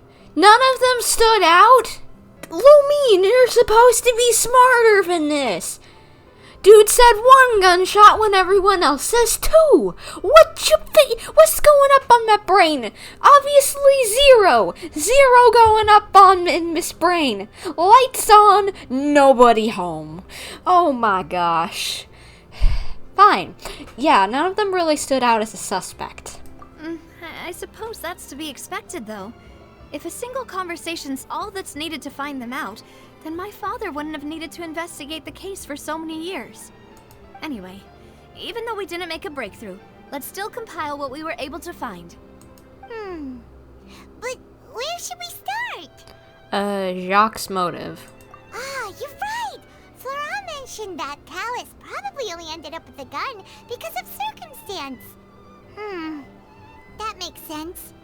According to Jacques' family members, he already told them that he had been discovered, and that he had no choice before he left home that day. If I had to guess, he probably received an order from the synth boss to kill my father. Had he refused, he and his family's lives would have been forfeit. Probably. So, Jacques fired the first shot? If it was Jacques, I wouldn't have fired a shot at all. Oh? And why is that? Could he guarantee his safety after killing Callus? Could he guarantee his family's safety after killing Callus? Ooh, that's a good point. Jacques probably already knew that he was just being used as a tool for murder. And once he had completed his mission, he'd be of no more use to his boss.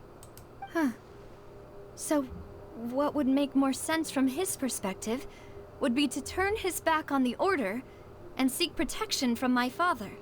Seems the third person was the one who derailed everything. Makes sense.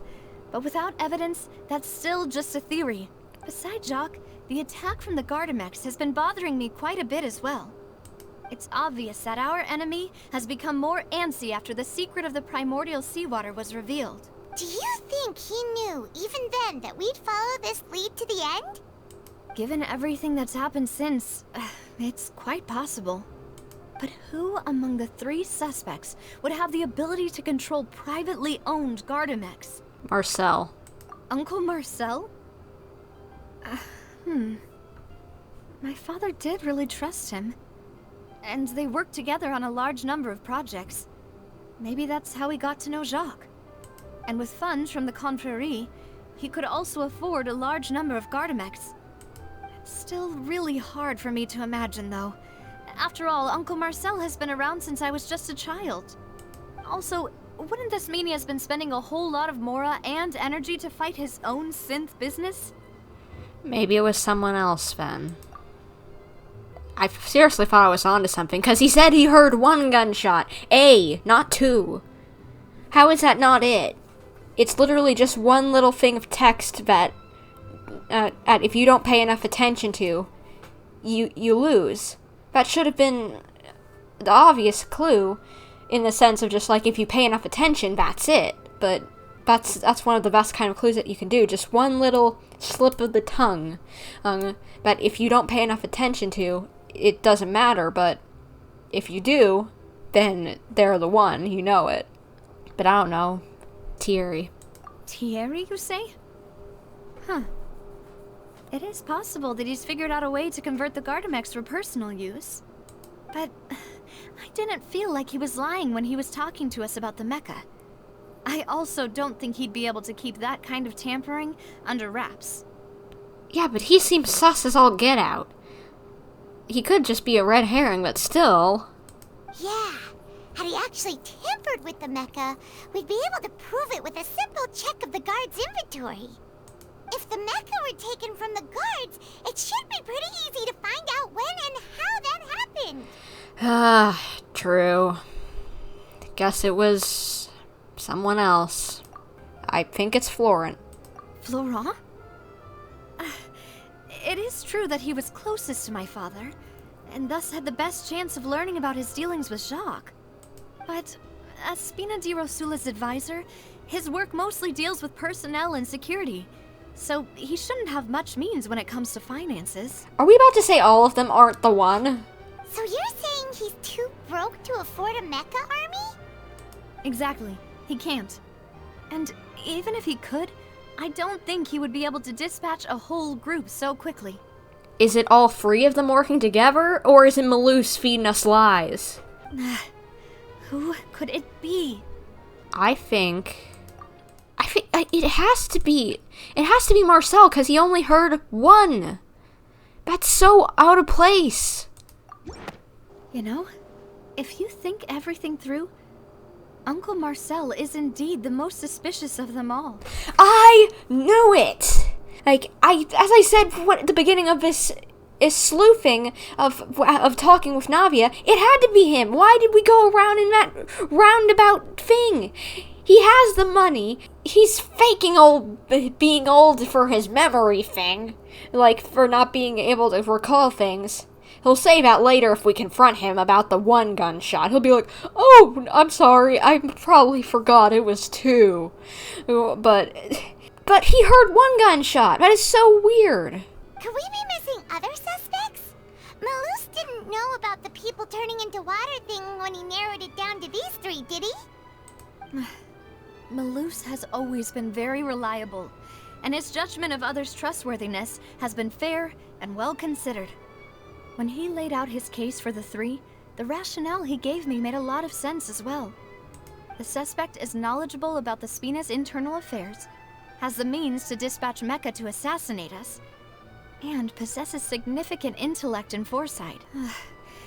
Even if I don't want to believe it, I'm starting to see how things could all tie back to Uncle Marcel.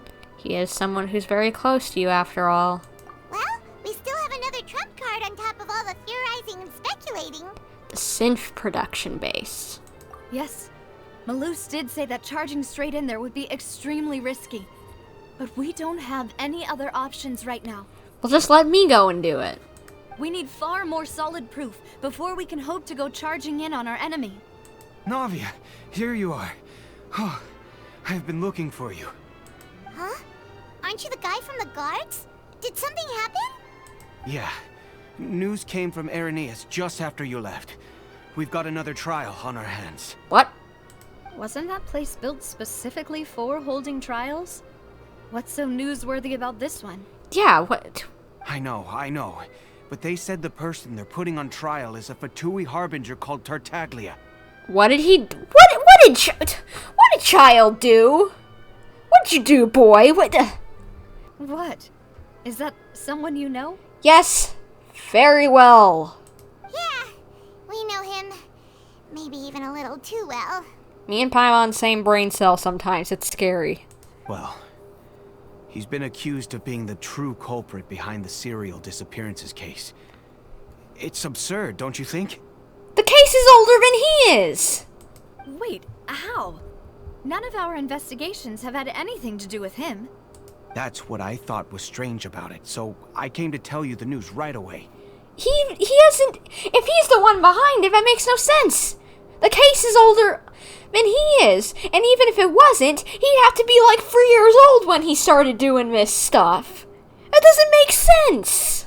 If the charge against him stands, then it'll be next to impossible to get the guards to support any of our planned investigations. Well, if we gotta run over there and stop this. As much as I don't want to get Child off the hook because he's done stupid things in other nations, like tried to murder an entire nation, aka Leeway, we need to stop this. Right, because they'll think they've already found the culprit. Yeah, and it'll be a lot harder then to clear Mr. Callus's name. I understand. Well, partner, what do you think we should do? We still haven't found any conclusive evidence. We need to go to the courthouse. Stop this. Let's split up. Huh? Split up? What do you mean? You can go to Irenaeus while I'll go investigate that place. I'm confident in my combat abilities. Just as expected of my partner. See, this is what I've been suggesting all along. Let me go and do it. It won't put any danger on you. It'll be fine.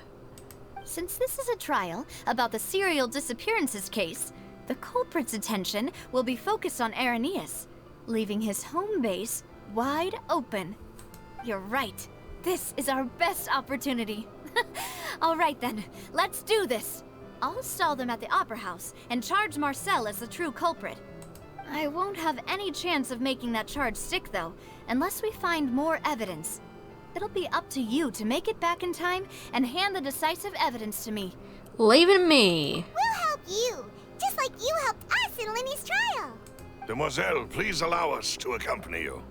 I'm ready. Ah, Malus, Silver. When did you two get here? We heard that you'll be leaving Poisson and figured that you might require our assistance. It's our hope that your confidence will be bolstered with the two of us by your side. Thank you so much. Then, let's make haste for Araneus. Paimon, Traveler, I'll see you at the Opera House. See you then! Finally found it! Huh. So this is the entrance that leads to the synth production base. It sure doesn't seem out of the ordinary at all. It's so cute. Just cute to see them just like floating underwater like that. Well, they don't want to stand out, but I'm sure what we'll find inside will be extraordinary. You're right. An important place like this is bound to have a ton of protective measures and mechanisms. Navia's probably arguing up a storm right now to stall for us. Oh, we're gonna get to see a cut over to her? Okay, let's see what's going on. Let's see the dishing. It would appear that I must repeat my question again, Mr. Tartaglia. Do you accept the charge that you are the true culprit behind the serial disappearances case? To be perfectly honest, I don't understand your country's complicated court system, or the reason why I'm being charged with something I've never even heard of. However, I did hear that people who have been charged can choose to participate in a duel to clear their name. Is that right? In which case, as long as I accept the charge, I can have an all-out fight with that champion duelist Clorend, right?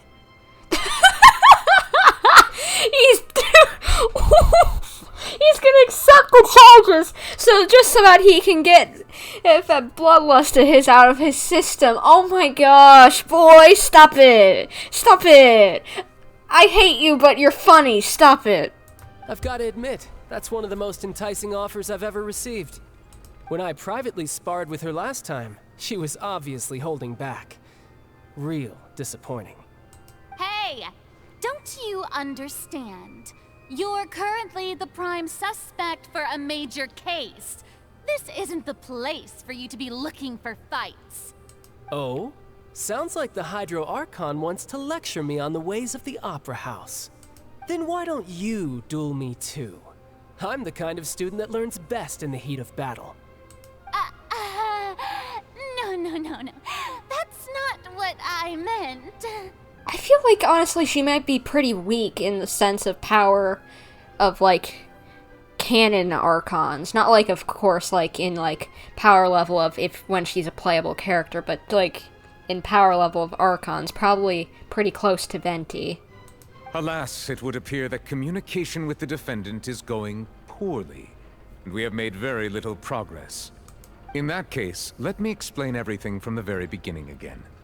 The goal of this trial is to determine the culprit behind the serial disappearances case. That case had nothing to do with him. You've got the wrong man. Huh? What's going on? Why is she interjecting again? She was right last time! What are you going on about? Let her speak! Let the woman speak! I told you it couldn't be one of the Fatui Harbingers. Miss Navia, this is the second time you've interrupted the court proceedings. I only tolerated your behavior last time because you were able to provide the court with a key eyewitness. But that was an exception rather than standard court protocol. I can very well charge you with contempt of court for your interjections. Oh, please. Did you ever think I had any respect for this place's pointless theatrics? We can put that discussion aside for now. I'm not here to argue with you. I'm here to charge the true culprit behind the serial disappearances case. And if my charges prove true, then Tartaglia here will be proven innocent by default, correct? Well, of course, that's how law works, or at least I'd hope that's how law works, unless he's colluding somehow, which he probably isn't, because this case is older than he is. Oh, a young lady has charged in and offered to clear my name. How fascinating. Well, I'd gotten half bored to death by all these rules and procedures anyway, so I'll take you up on that offer. So, Your Honor, is there nothing else for me to do now? You may take a seat for now in the audience, but that doesn't mean the suspicions against you have been lifted. Now then, Miss Navia, who is the person you would like to charge instead? That person is... Marcel, the head of Confrérie of Cabrières. Huh? What confrérie? Never heard of them in my life. Who cares what you think? I've heard of them, but weren't they Spina di Rosula's sister organization? Oh, is this going to be a friends to enemies type situation? Woman, shut up. This isn't... Ugh. I hate that they are taking something that is supposed to be serious, that is real for at least them. Of course for us this is fictional, but for them this is real, and this is a literal court case. It is not something to be, oh my gosh, what a dramatic. Oh, let's see how this goes next and whatever. Nah. Shut up. Please let me remind you, Miss Navia, that charging someone is an incredibly serious matter. Committing to the charge also means taking on the legal responsibilities associated with it. And if the charge fails, depending on the circumstances, you may also be charged with the crime of making a false accusation. Knowing this, do you still wish to charge this man? Yes, I do. In that case, I declare the charge to be valid. Miss Navia and attorneys, please take your places on the court. Members of the guards, please contact Mr. Marcel right away so that he may stand trial.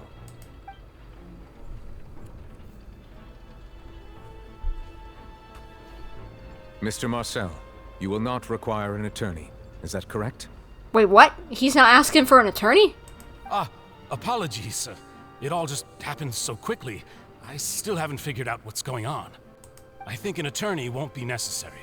This is probably just a misunderstanding between me and Navia. Very well. In that case, since both sides have now arrived, Miss Navia, please present your charges.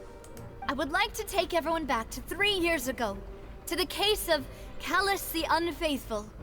Only through elucidating what really happened in that case can we connect all the dots for the serial disappearances case. Navia, do you really think that I was the one who killed your father? Come on, why would I do that? Callus was my benefactor, and remember, both you and I only ran to the scene when we heard the sound of a gun. If that's enough to make me a suspect, wouldn't that make everyone at that banquet a suspect as well? I think there's no point in getting into the specifics right now. The audience doesn't even have the big picture yet. Even I'm struggling to remember some details of that case. Well, the case is 3 years old, so honestly, I can't blame her, but still. Do your job, Furina. Exactly correct, Your Honor. I must refresh everyone's memory about that case before I can explain my charge and reasoning. I see. In which case, I will recount the findings about that case as originally recorded by Maison Gardiennage. On the day of the murder, Spina di Rosula hosted a large banquet in a countryside estate owned by the Confrérie of Cabrières. During the banquet, all attending guests heard 2 gunshots from the courtyard. When the guests arrived at the scene, they found the primary suspect, Callus, holding a gun, while his acquaintance, Jacques, lay dead from a gunshot wound. The guards' investigation did not recover any other firearms from the scene. As a result, they concluded that the suspect's first shot must have missed, while the second must have taken Jacques' life. The suspect did not dispute this conclusion, and also declined to defend himself in court. Instead, he chose to prove his innocence through a duel. Is that her dad? Is that Navia's dad? Dang, he cute. Sorry. I am sorry, but I have perpetual husbando brain, so if I see someone who's decently attractive, my brain instantly like, hey, how you doing, hon? I apologize. Serious time. Callus was defeated by champion duelist Clarand in the ensuing duel, and soon succumbed to the injuries. These are the known facts about the case. The one with the motive to kill was Jacques, not my father. And even so, Jacques still had no reason to pull the trigger. In truth, the third person shot Jacques first, and was shot in turn by my father when my father seized the gun from him. After that, the true culprit turned the third person into water, erasing all traces of him from the scene. Thank you for the summary, Your Honor. Of course, the guard's conclusion appeared quite sensible to us at the time. However, we should revisit the case now that we've gained new information about the abilities of water from the primordial sea. Fair. The testimony of the victim's family confirms that Jacques had thoughts of assassinating Callus when he set out for the banquet. However, in the end he reconsidered, and instead shared everything with Callus, hoping to seek the latter's protection. Unfortunately for Jacques, the true culprit had already considered this possibility, and had sent out another assassin. This assassin first shot Jacques, then turned to shoot Callus, only for Callus to wrestle the gun from him and kill him instead. There we go. A pile of clothing was found at the scene. The guards once believed they were used by Jacques as a costume to disguise himself. But now, it is clear that the clothes were proof that there was a third person at the scene, and that they were turned into water after committing the murder. Since it was raining that day, the culprit was confident that they could use the rain to wash away all traces of their dissolved accomplice. Realizing this, the true culprit caused the hired assassin to dissolve into water, leading everyone to believe Callus was responsible for Jacques' murder. This is the true version of events. So that's Callus. Not Callus, sorry. That's Jacques. Confusing names. He looks so young for that time to have a family, have had a kid and whatever, but I guess it was only a few years ago. Gosh darn it, Callus is attractive. Holy. Look at the bottom left. Hello. I'm sorry, but attractive dude. Hello. Ah, so that's what happened. Wait, you're telling me something as dangerous as water from the primordial sea has been used for all these years? Yep, it's synth. What a great theory. It also explains Callus's and Jacques' respective motives. I guess they didn't shoot each other after all. Mr. Marcel, you are the one being charged with the crime. You should provide a rebuttal if you wish to prove your innocence. Ah, but I think I agree with everything Navia just said. In fact, there was nothing in her speech that directly implicated me. Then, may I ask some questions? In my opinion, we primarily need to determine two things. One, do you have the evidence to back up your claims? I'm afraid not. At least not at this very moment. Boo! If you don't have any evidence, you should just go home. Can I slap this woman? I may not have the evidence with me, but I know where I could go to collect it. If we look up the deserted clothes against a record of people who went missing around the same time, we should be able to find a match. Considering the serial disappearances case, the guards probably kept careful records of all missing persons from around that time, regardless of age or gender. That makes sense to me. Monsieur Neuvillette, I would consider this to be a reasonable investigative direction. Why do I feel like Furina's acting a little differently today? Maybe it's because she senses this is a real thing that needs to be fixed or something. Maybe she's scared of embarrassing herself again? Well, you did work with us, with Lumine, so maybe. Alternatively, she's become more diligent after charging an innocent citizen in the last trial. True. My second question has to do with the ensuing duel. If the truth is indeed as you described, then why didn't Mr. Callus explain himself in court? If he had testified that a person had been dissolved, he could have at least mounted a defense. Who would believe him that someone would dissolve? I've thought about this too, and the answer is actually pretty simple. He felt there were things that were more important to him. The dissolving power of water from the primordial sea is an important secret for the true culprit of the serial disappearances case. My father could have exposed it for all to see, but he chose to take it to the grave. At that time, Spina di Rosula was in dire straits, and his reputation had already been shattered. He had no guarantee that going forward with the truth would allow the culprit to be brought to justice. What was certain, however, was that it would paint a gigantic target on my back. Boss once told me that Demoiselle had already been selected as the next target of the serial disappearances case. What? If the secret had gotten out, the culprit would have fought an all-out war with Espina right there and then. I wouldn't have been the only one in danger. All of us would have stood to lose our lives. Of course, the guards might eventually figure out the truth of the matter and determine that we were in the right, but what good would that do? How can a hollow verdict protect anyone? She's doing really good at defending herself in this court case. She's really fought this out. Either that or she's extremely five-headed. Like, good lord, she's smart. Had this opera house ever given my father any kind of confidence in its brand of justice, Spina di Rosula would have had no reason to exist. But by staying silent, we retain the ability to deter our opponents and continue the stalemate. I was able to become Spina di Rosula's president, which made me harder to target, as well as giving me more time to grow and learn. And once I have figured out the truth and stepped up to the challenge, I will do what this opera house cannot, and restore my father's truth and honor back to him. Well, what do you say about that, Neuvillette? So, you mean to say, your father intended to die in the duelist's ring? That's right. Do you have any proof? Chlorinde! Of course. All you need is to ask his opponent, Chlorinde. Chlorinde, sorry. I don't need your apology, your guilt, or your support from the shadows. You don't have to do anything for my sake. But since he entrusted his will to you, Chlorinde, you should tell us the truth about his sacrifice. So, during the duel, did you believe that Callus was intending to die?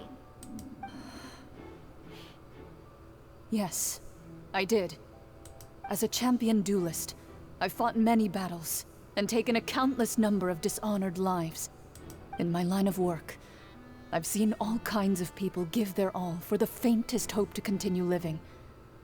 Some were determined, others passionate, and some even manic and twisted. Just one look and I can tell if a duelist is hoping to live or if they're looking to die. I hereby swear on my name and honor as a champion duelist that Mr. Callus never intended to leave the ring alive. Since that's your testimony, I have no more questions. It appears there really are good grounds to reopen this case. I concur.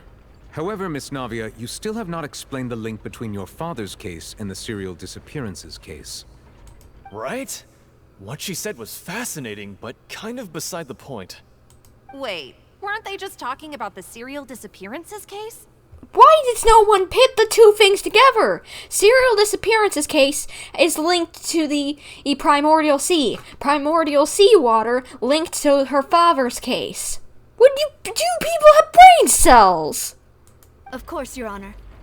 The two cases are connected via a matter of timing. In my father's case, the culprit intended to kill both Jacques and Callus. As a result, they planned to act after hearing 2 gunshots.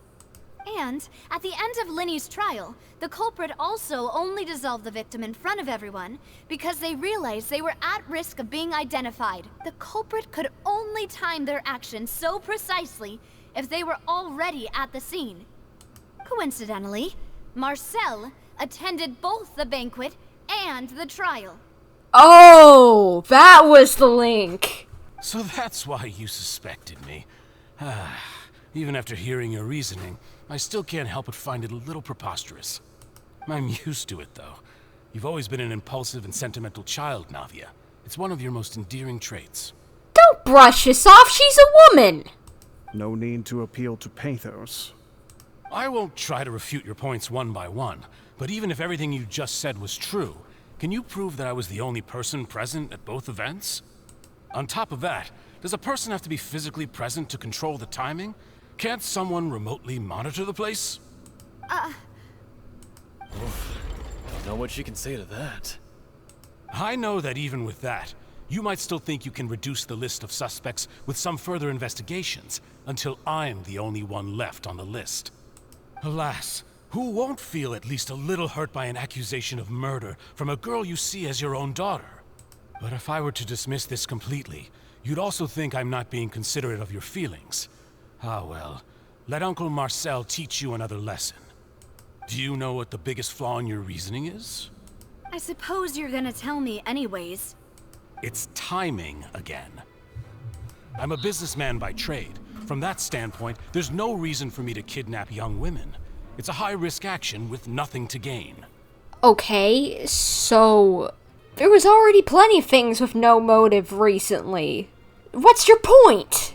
That doesn't free you of anything. I know innocent until proven guilty is what I want, but still, In addition, I left my home in Snezhnaya when I was young to come to Poisson and work in some trade.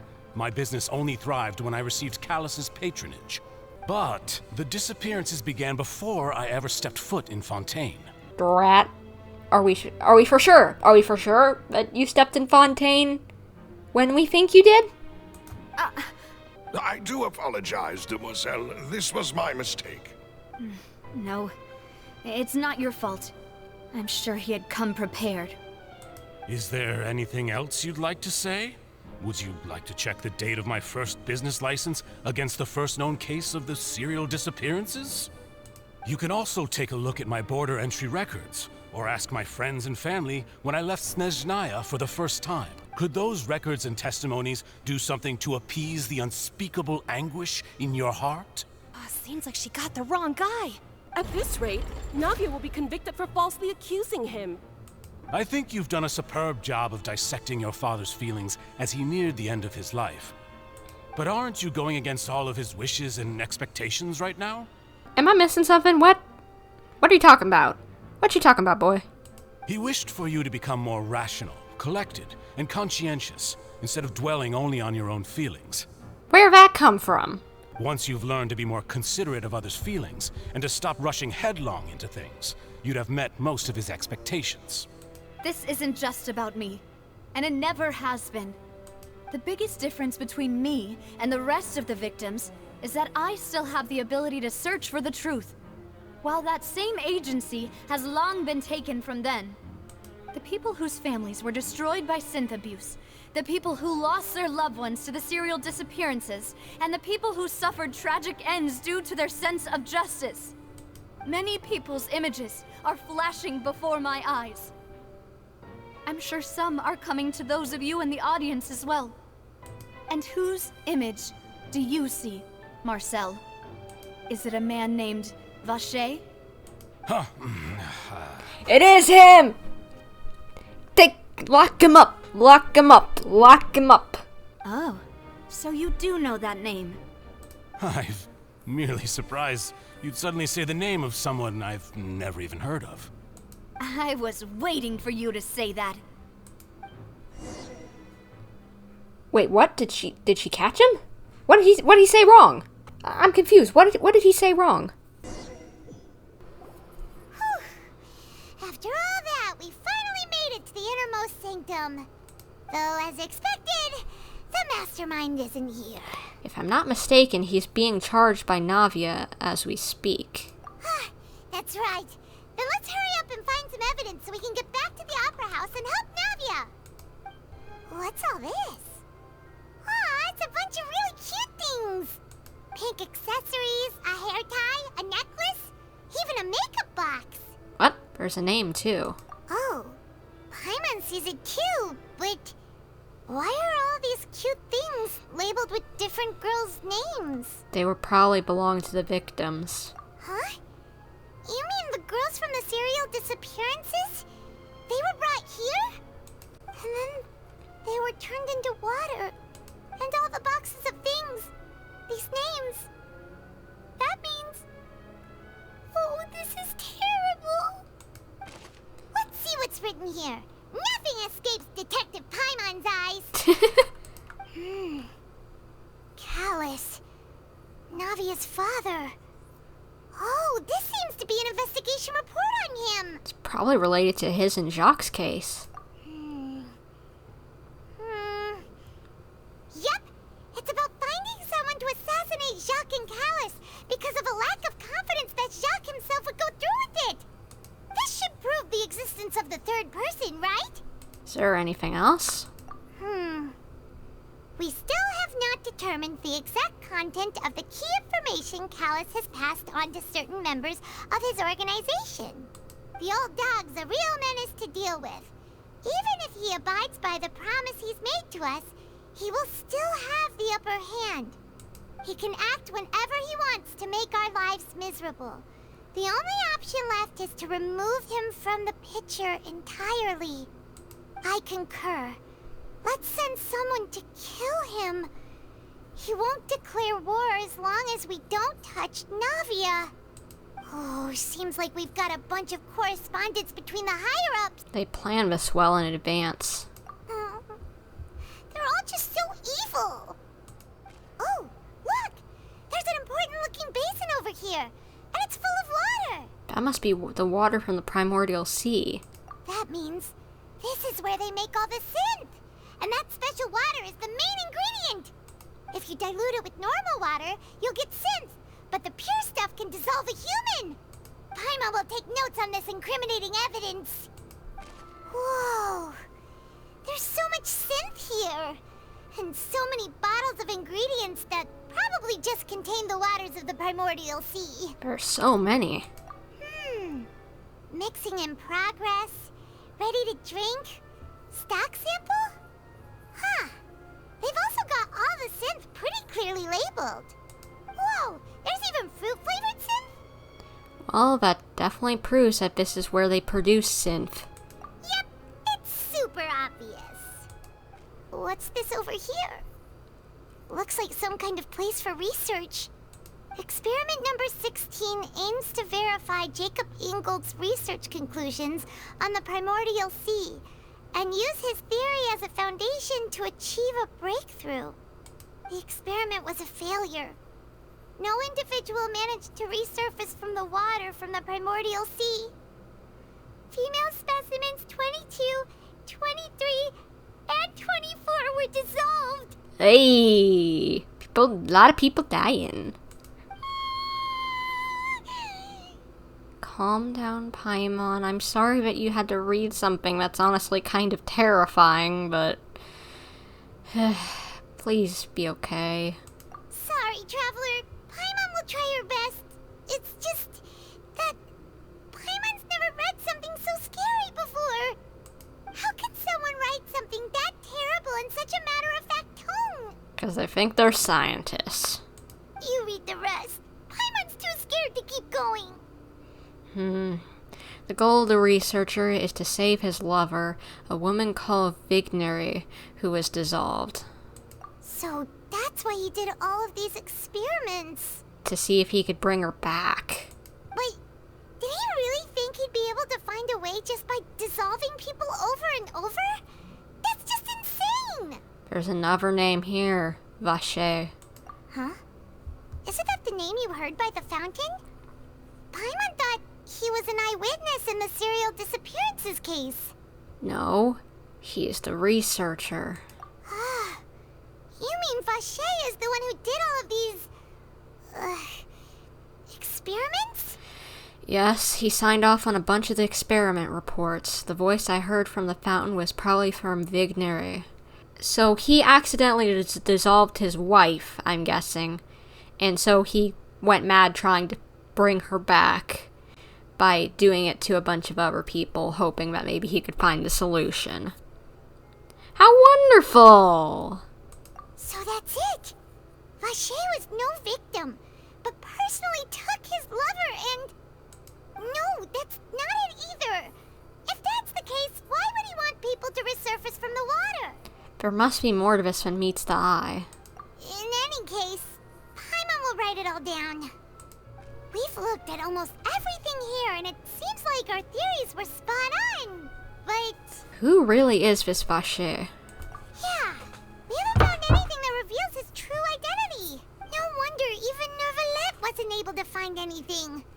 Whoever it is probably destroyed everything to do with that name a long time ago. That way, even if we bring all this back to the opera, we won't be able to identify the true culprit. Clever, but it may not be clever enough. Let's look again. Sure thing. Paimon won't admit defeat to this guy either. You take that side and Paimon will take this side. Check everything carefully. We'll find something for sure.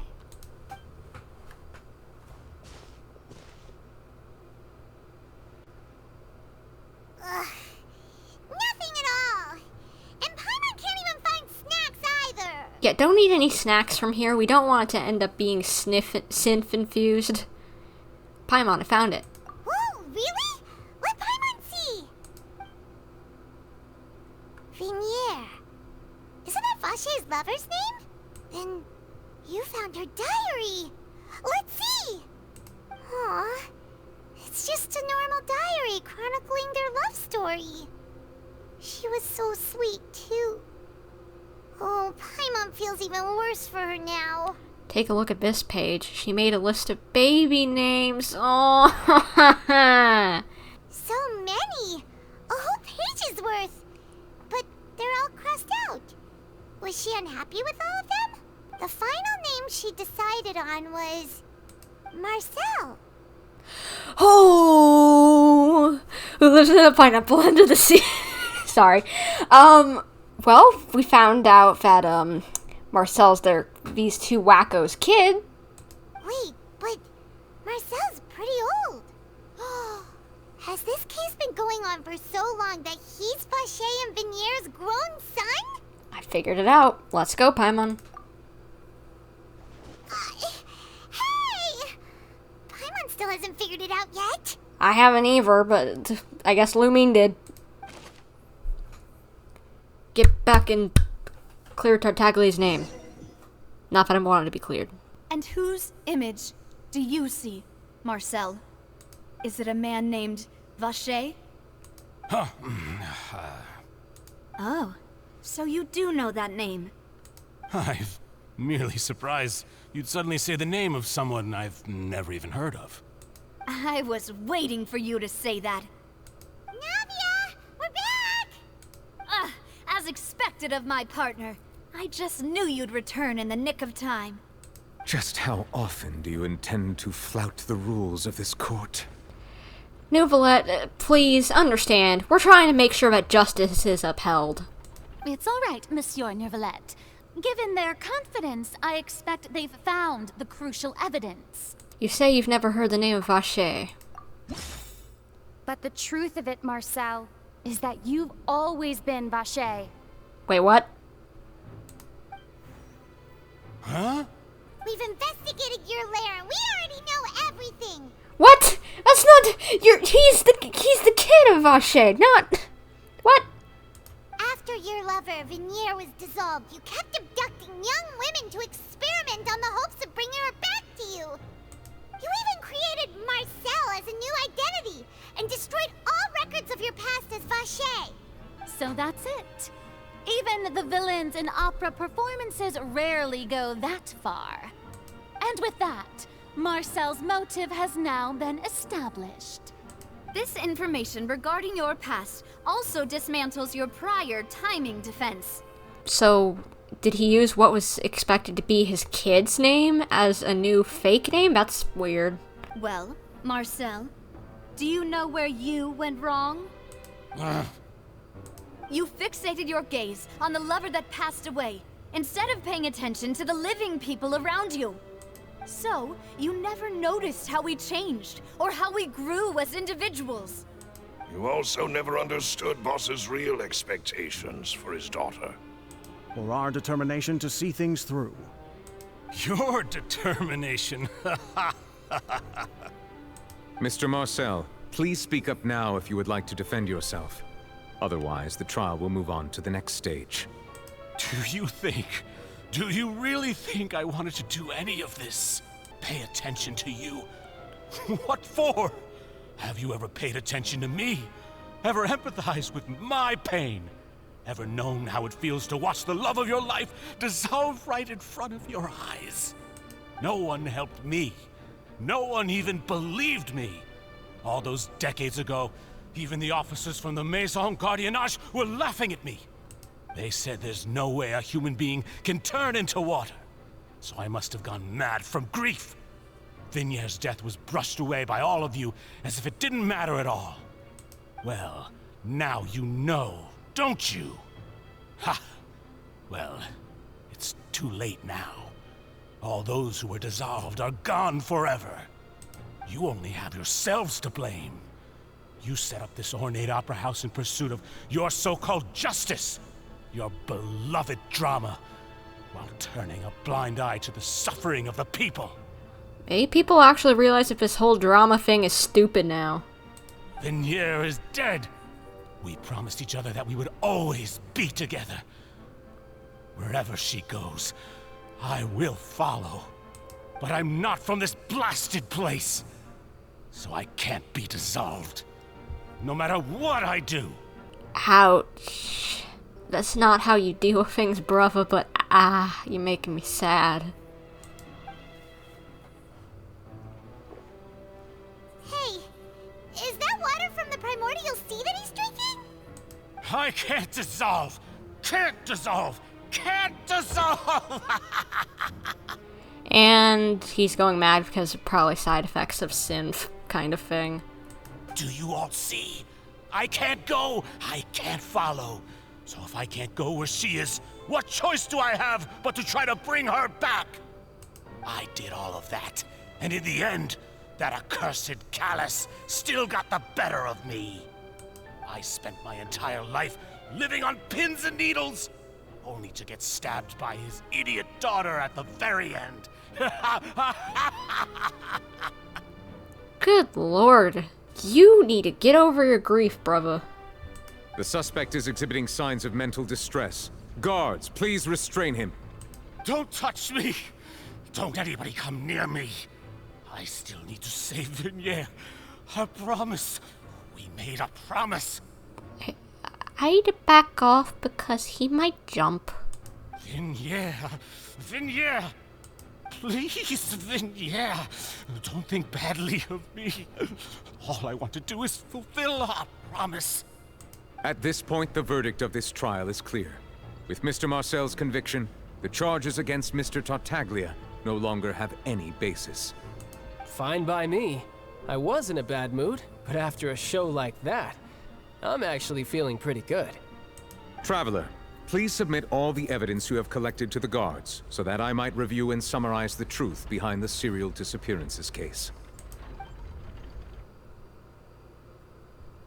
The man now known as Marcel was originally named Vacher and worked as an adventurer with his partner and lover Vignier. During an underwater expedition, Vignier accidentally came into contact with water from the primordial sea and was dissolved in front of Vacher as a result. Vacher learned of the primordial water's existence through the work of others and began to kidnap young women for research, with the goal of discovering a method to restore Vignier back to life. This dude's insane. To cover his tracks, he invented the new alias of Marcel and began to operate a business in Poisson.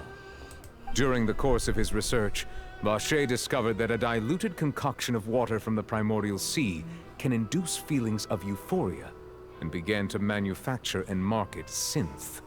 It probably gave those feelings because it's literally deteriorating you from the inside and you're probably messing up your nerve and brain cell little structure.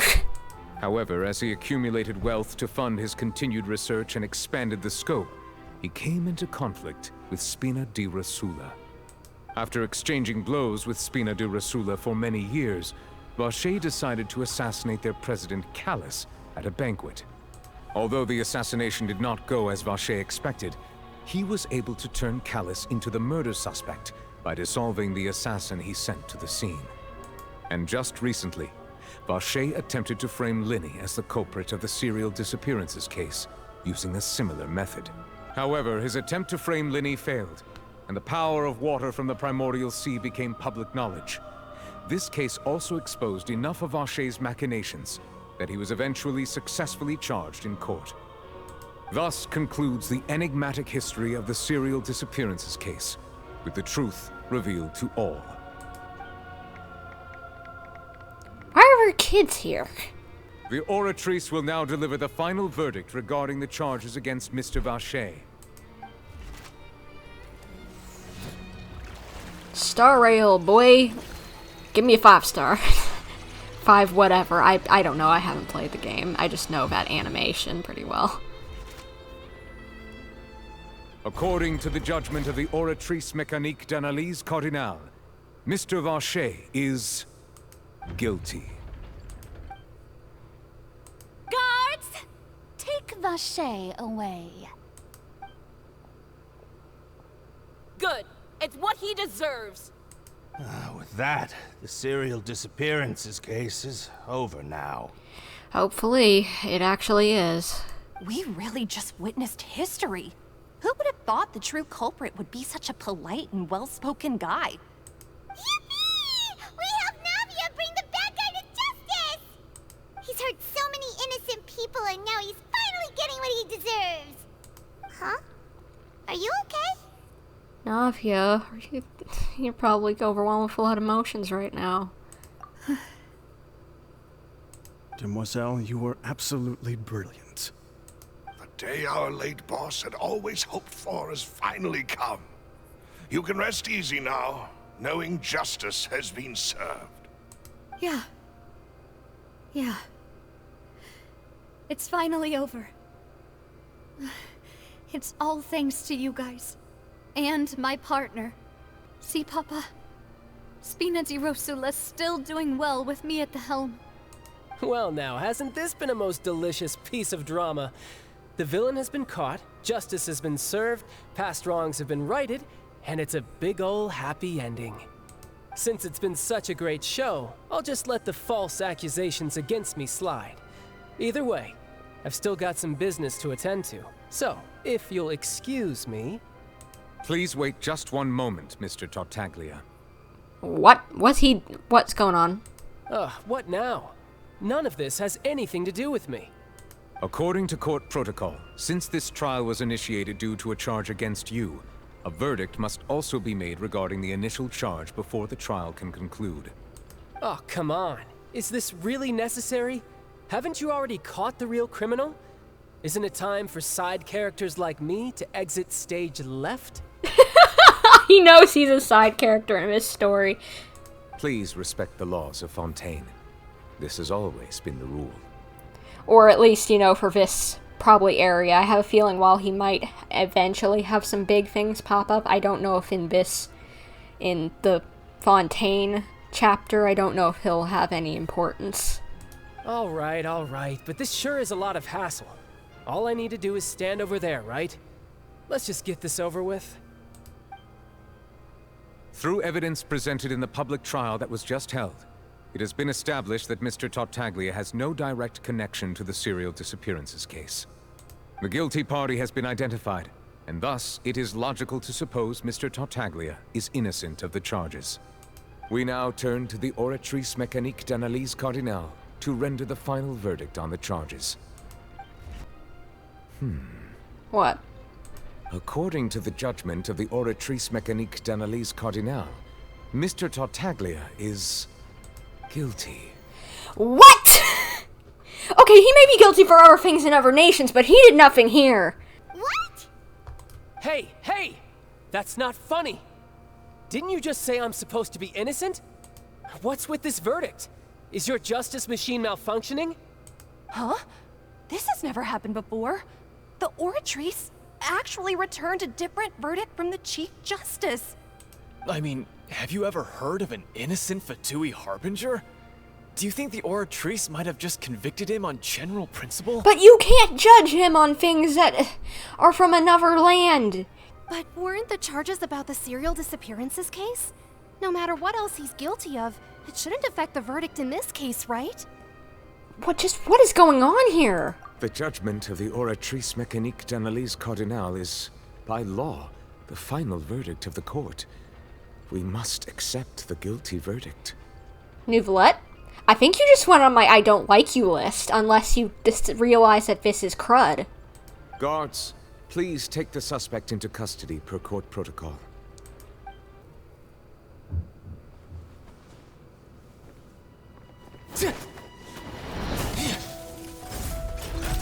So this is how justice is done in Fontaine. What a joke. You've got your rules. Well, I've got mine too!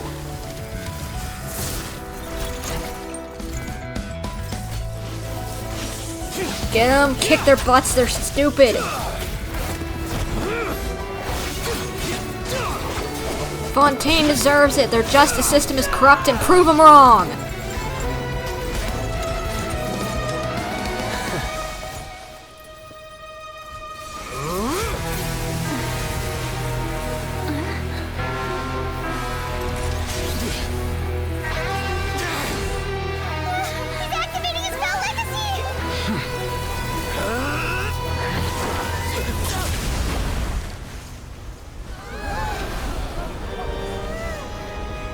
Neuvillette, what did you do? I am sorry. If you have been wronged, we will find the truth. But the rules of the court must be upheld.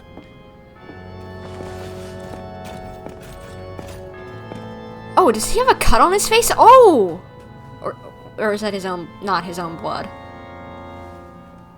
Hey,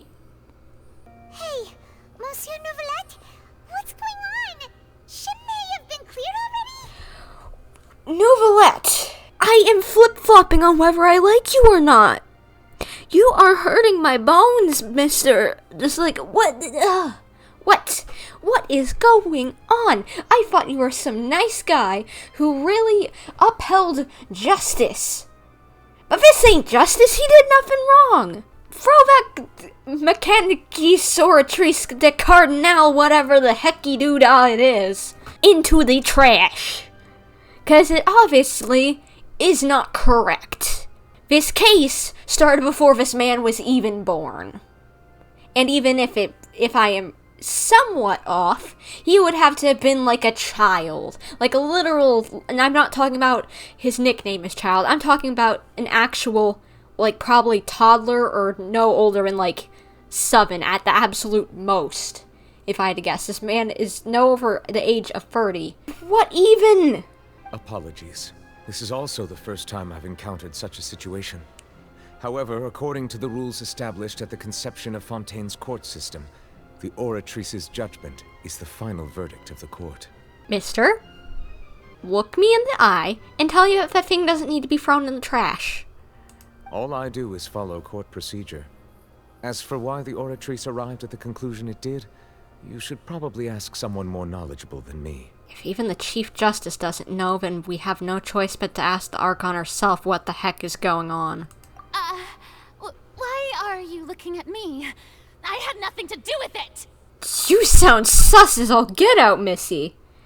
I don't know what happened there either. Hey, stop staring at me! What does Lady Furina mean by that? She says she has no idea either, but that's impossible. Didn't she create the Oratrice herself? Yeah, so are the verdicts reliable or not? Can results like this really be called justice? My dearest citizens, did you really think we'd allow an incorrect verdict to be handed out in this court? Did you really believe that the judgment could be mistaken or be the result of some sort of random mishap? Yes. Don't tell me. You thought even I had been blindsided by the Oratrice's result. You sure look like you were. But the way she looked just now, it was pretty obvious she had no idea what was going on. Did no one else hear her screaming about how, "Don't look at me, I don't know what's going on"? However, given the state of things, I shall give you an explanation. Everything that just took place, including my supposed shock and bafflement, was a part of an elaborate performance, with every action meant to stir up drama and excitement. Sure. I hate this woman. I will never pull for her no matter how OP she is.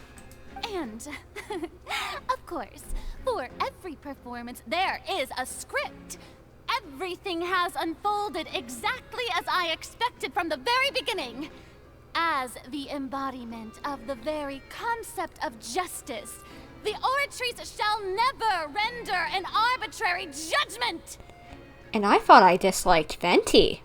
At least Venti has some sort of sense of morals, unlike this woman. If you thought Child had nothing to do with the serial disappearances case, it is only because you've been blinded by the superficial appearance of innocence. Use your brain cells! This case is older than him! Everything he's done, not to mention the danger he poses, are beyond ordinary comprehension and completely unforgivable! Are you just doing this because you're afraid of the Fatui, maybe? I need the next chapter of this story immediately. Please give me some sort of, at least, theorization point, please, before this ends. All shall be revealed in time. You will come to understand my noble intentions, as well as the absolute correctness of the Oratrice's verdict.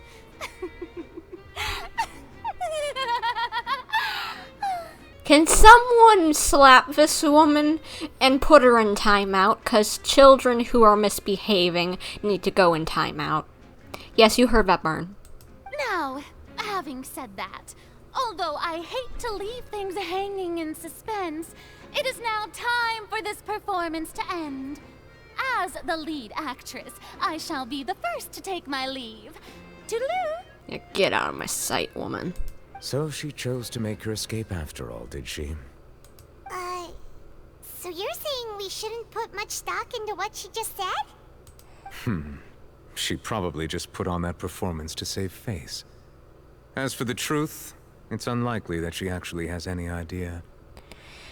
Well, at least you're being honest about that and smart, and I guess I can understand the rule following because you are the Chief Justice, but at the same time, I thought you were on our side, the people's side, the sensible side, that wouldn't whack Tartaglia, because he's guilty of a lot of things, but this case ain't it. Anyway, way to pull the rug out from under her. Thank you for doing that, because she's a mouthing off her handful. Want to smack her across the face 20 times with a fish. However, please be assured that I will continue to investigate this case in a personal capacity. Just as I promised, if the judgment has been incorrect, we will do our utmost to clear his name. All right. Even though we feel pretty badly for him, we'll take your word for it for now. After all, he's done plenty of bad stuff, so he should have known he'd go to prison someday, right? Brava, please do the right things. Please do the right things. I'm gonna trust you. I'm gonna trust you. I'm gonna trust you. You shouldn't have smacked him, but I'm gonna trust you. At least you probably protected people from possibly getting hurt by flying shrapnel, so you know what? I'll look past it. But get this right, please. I am begging you. Do not go against my trust again. I like you. I am willing to pull for you if you do not go against for my trust again. Oh, what am I kidding? I would pull for every male harbinger except for Tartaglia. I would still pull for him even if he did bad things. 'Cause he's attractive. I can't help it. Anyway, Neuvillette, I trust you. Please make sure that I like you, as well as being attractive. Can we do that? Can we do that? Thank you. Oh, Monsieur Neuvillette! That power you showed when you took him down. Who are you really? I'm the Chief Justice of Fontaine, of course. If officers of the law lack the strength and capability to enforce it, then it makes a mockery of justice. But you're not an officer, you're just someone who carries out the intellectual part. Good lord, he's attractive. Oh my gosh. Anyway, where do I need to go?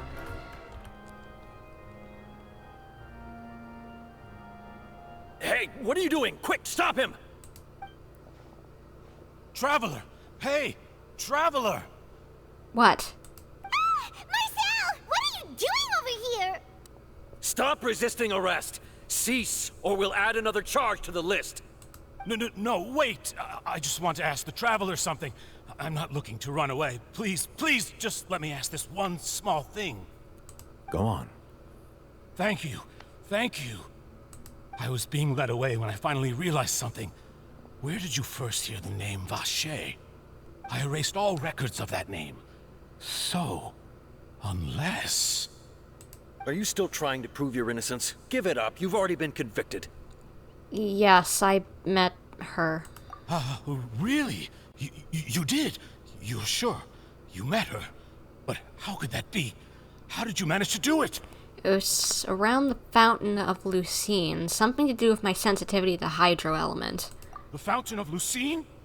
Then she's been so close to me all along. And I just never... Please give me a chance to talk to her again. Just let the Traveler take me to the fountain to see her one last time. This is the last request I'll ever make in my life. You can do whatever you want to me afterwards. I don't care. What? Give an inch and you want to take a mile? Do you think serial killers get to make requests like that? Paimon agrees. Why should we give him what he wants when he's only done a ton of super terrible things? He's going to jail. Who cares at this point? Just let him do it. This request, is it worth as much to you as your life? Of course! Wait, no. It's worth even more than my life. Humans. Will they betray the instinct to live just to satisfy spiritual needs? I'm sorry, what did you mean by humans just now? You ain't human for sure. I've been suspicious of you for a while, especially since rumors on the internet, but you have just confirmed you are not human. By saying humans, they are whack. Very well. I will grant your request. Your Honor, I fear that... I will go with him. You do not need to worry about any escape.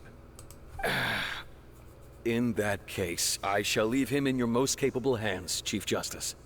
Thank you, Your Honor. You people! If you can still hear me, don't listen to your stupid Hydro Archon. You need a usurper and get a new one in. Because yours is dumb. Off with the head.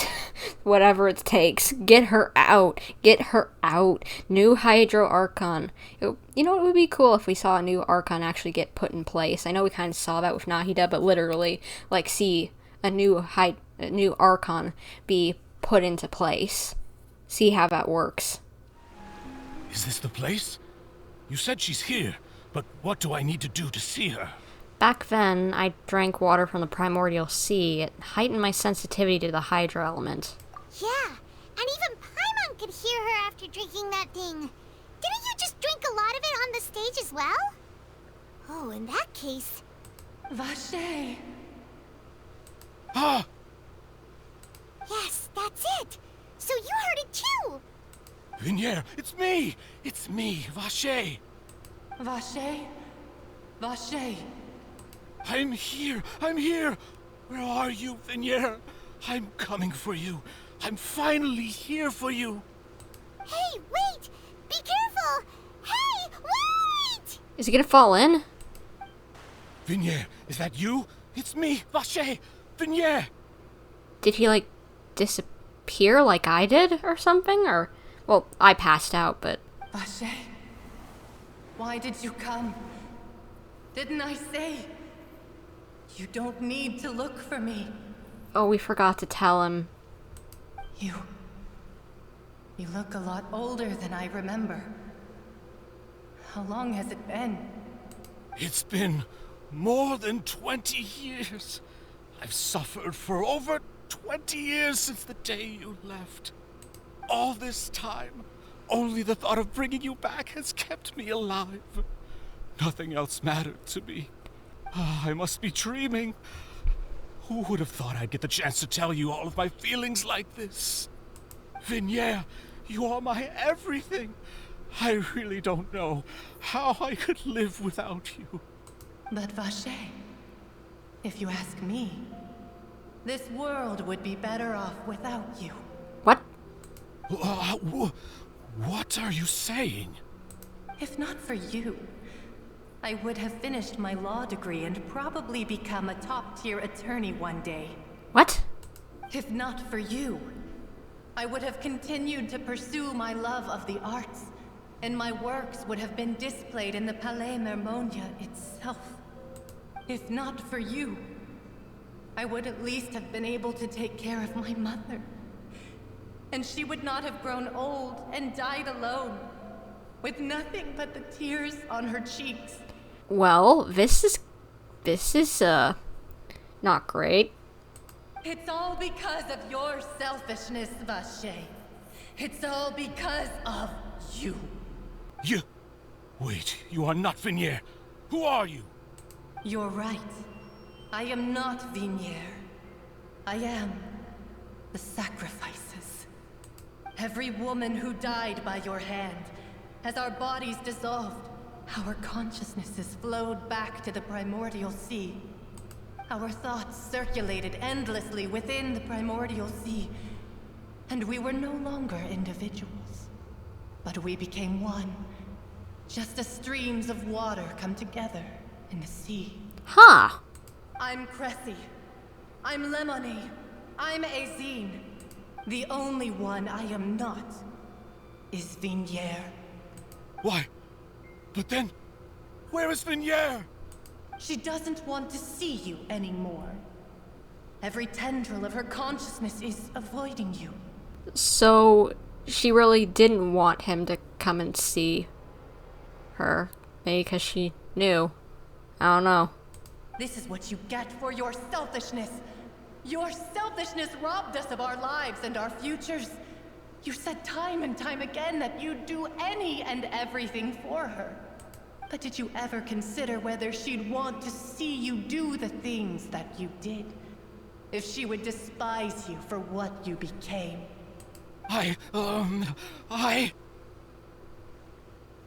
You are a liar, a heartless murderer, and a cowardly narcissist. The only thing you are not is Vignier's beloved. From the moment your first victim died and her consciousness merged with Vignier's, she has had nothing but pure hatred for you. It looks like I didn't meet Vignier back then either. They must have wanted me to lure Marcel here from the very beginning. They wanted me to bring him here to torture him or something. Oh, dang. No! Vignier! She can't hate me. Let me see her, please. Have mercy. You still don't understand. When I said don't look for me, that came from the real Vignier. She really doesn't want to see you anymore. But on top of that, she also said that because it's her final drop of pity for you. She said that because she knew that if you did come here, we will show no mercy to you. I think you're gonna die. Vache. Vache? Vache. Vache. Vache. Vache. Drown.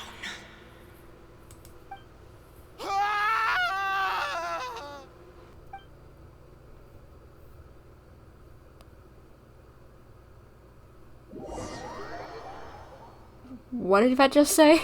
He appeared to die from a massive fright? He lost his soul? What?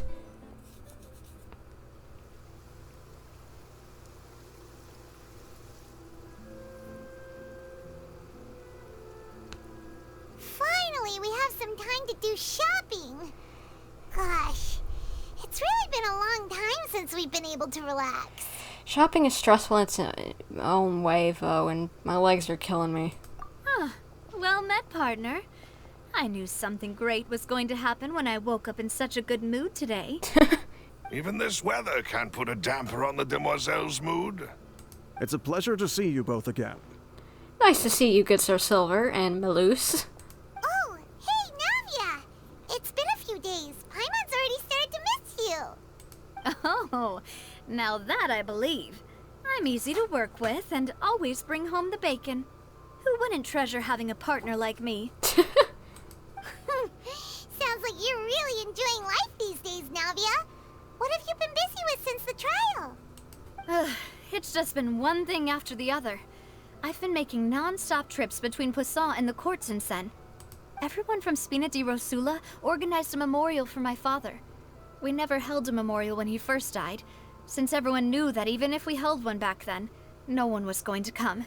Oh, that's sad.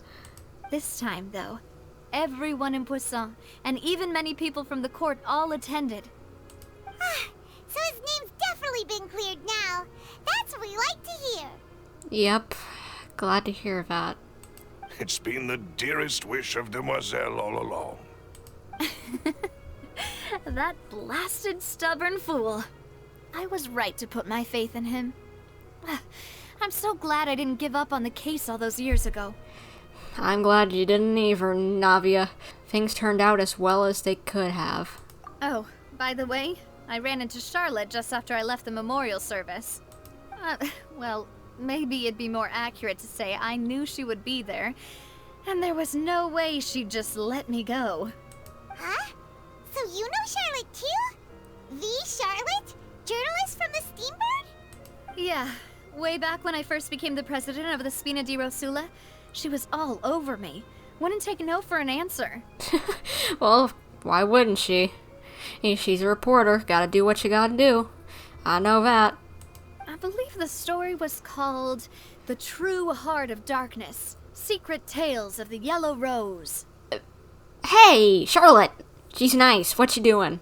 To be fair, though, it was a really flattering feature. So, we've been on pretty good terms ever since. Ah, I see. Clickbait title to get people to read the real truth. I like it. She was trying to lean on our friendship to get me to do an exclusive piece on the serial disappearances case. Oh yeah, she told us about that. She's always been super interested in that case, so now her wishes finally come true too.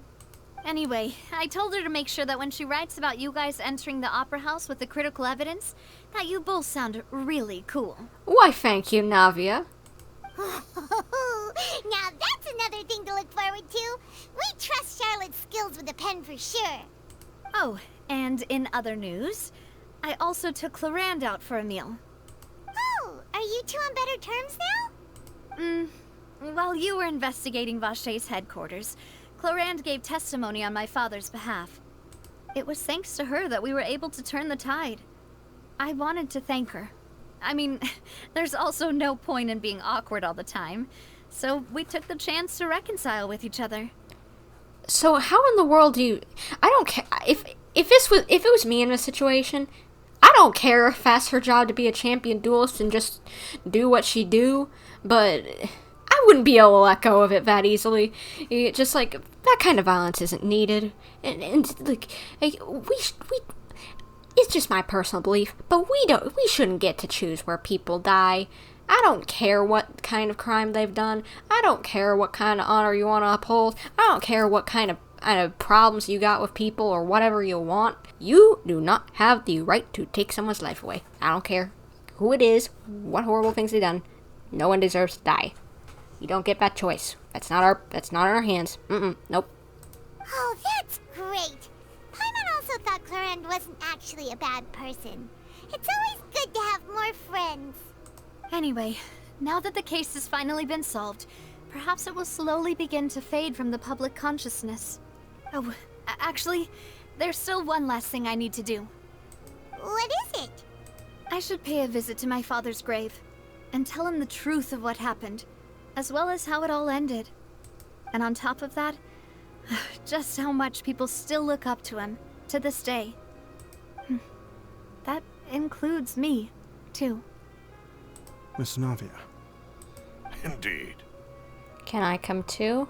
We want to go too. We also think Callus is a really admirable person. Gotta pay respects to the man who came pretty close to getting this solved, and if it wasn't for him, we at least wouldn't have had the starting point. Sure thing. I'd like you two to share the moment with me. After all, without you, there might not have been such a positive ending. And in that case, everyone, let's be off. Considering the recent weather, we'll be lucky if we can reach Poisson before dark. Yeah, you're right. It's been raining non-stop for a few days now. Sheesh. That's a lot of rain. This is where my father's grave is. To be perfectly honest, even I haven't been back here for a long time. Huh? There's someone there already. Wait. That figure. It can't be... Isn't that Neuvillette? Why would the Chief Justice be here? Huh? Navia? Is he coming to say sorry?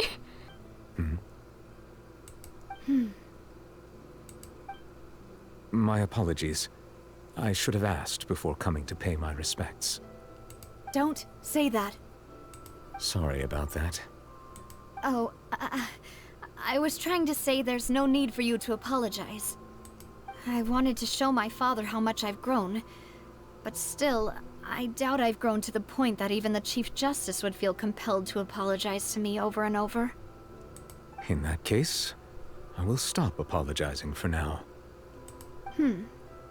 You really could use some pointers on understanding human emotions, Monsieur Neuvillette. In any case, why did you come to Poisson? Well, ever since that day, I've been turning a question over and over in my head. Just what is justice anyway? There was once a time when I didn't want to believe that there could be anything more important to humans than life itself. Oh, rather than that, it's probably more truthful to say I didn't believe humans were capable of resisting the most basic instinct of living things. That they could rebel against their own nature, or consider certain things to be more important than their own lives. Which is also why I didn't stop your father from beginning that fateful duel. Oh. I believed that a truly innocent man would never throw away his life like that. That there was nothing, should have been nothing more important than one's own continued survival. But Mr. Callus proved me utterly and decisively wrong. If not for his sacrifice, the serial disappearances case would have remained unsolved to this day. Mr. Callus made the choice he did for his daughter, for his associates, and for many people completely unrelated to him. And in the end, from a certain perspective, one could say that he did it all for the sake of justice. A justice that's higher than life itself. Gosh, he sounds like he's gonna cry now. He's gonna make me cry. So, you asked me why I came here. I just wanted to say my apologies to Mr. Callus in person. I should have noticed all of this much sooner. This regret has filled me with a sadness that has haunted me for days. That high and mighty chair in the opera Epiclese indeed insulates one from many important things. Spina di Rosula, thank you so much for your hard work and perseverance. I'm sorry for being mad at you before. So, you're actually one of those types that's cold on the outside, but pretty thoughtful on the inside, huh? That reminds me of Silver, one of my guys. True, very true. No wonder I got a crush on both of these boys. They got the same attitude. Sorry about that. Self-expression is not one of my strong suits. Didn't I just say you don't need to apologize?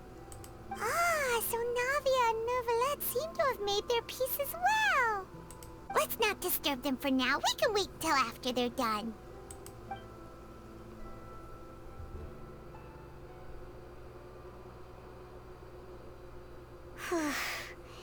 Paimon's never paid respects at someone's grave before. Did Paimon do anything rude there? Well, you're not usually supposed to fly around someone's grave. Huh? Oh, Paimon didn't know that was a thing. But Paimon doesn't know what she would do if she can't fly. Oh no. Paimon hopes Miss Navia won't be too mad. Wow, she took it seriously. Cute little munchkin Paimon. Anyway, Neuvillette is still standing around there. It's not often that we can catch him alone like this, so why don't we go talk to him for a bit? If we can't talk to Lady Furina, we can at least talk to him, right? Paimon's really sorry, Navia, but Paimon did something pretty disrespectful just now. What are you saying, Paimon? I don't think I get it. Well, aren't you not supposed to fly around someone's grave? Huh? Who told you that? Hey, Traveler! Why did you mess with Paimon again? That's cute that they had her be like, I'm sorry. It's so cute. She really does care. Oh, it's you two. Did Miss Navia invite you to come pay your respects to her father? Mm-hmm. We ran into Navia on the streets today, so we just followed her here. I see, I see. Then is there something that I can help you with? Well, it's pretty hard to run into you like this, since you're usually super busy. So we figured we could try to ask you a few questions, if that's okay. Please feel free. Though outsiders, you helped us solve one of the greatest mysteries in Fontaine, and it would be my pleasure to return the favor. Gosh, I love him so much. He's so nice. He's so nice. I want to give him the head pats. He's so good. I love him. So, about the water from the primordial sea. So, at court, the bad guys referred to that special water as water from the primordial sea, but what is it really? Truthfully, that name is already quite accurate. I can only surmise that Vacher and his ilk only learned of its nature and existence after extensive research. There used to be a special sea on the surface of this planet. The nature of its seawater was rather different from that of the sea we know today. Most of Tevat's life forms were first born in that special sea. You could say it nurtured much of the life on this planet. Huh. So it's like where all the plankton and whatever were. Huh. So it really was where everything began. It makes sense to call it primordial then. But today, the primordial sea no longer exists on the planet's surface. Huh? What Vacher discovered must have been some kind of special case, or a remnant from a truly ancient age. Kind of like Amber holding something. Jurassic Park style. Huh. Huh. So that's how it is. Oh, you really know everything, Monsieur Neuvillette. But if that's the case, then why would people, at least people from Fontaine, dissolve in that kind of water?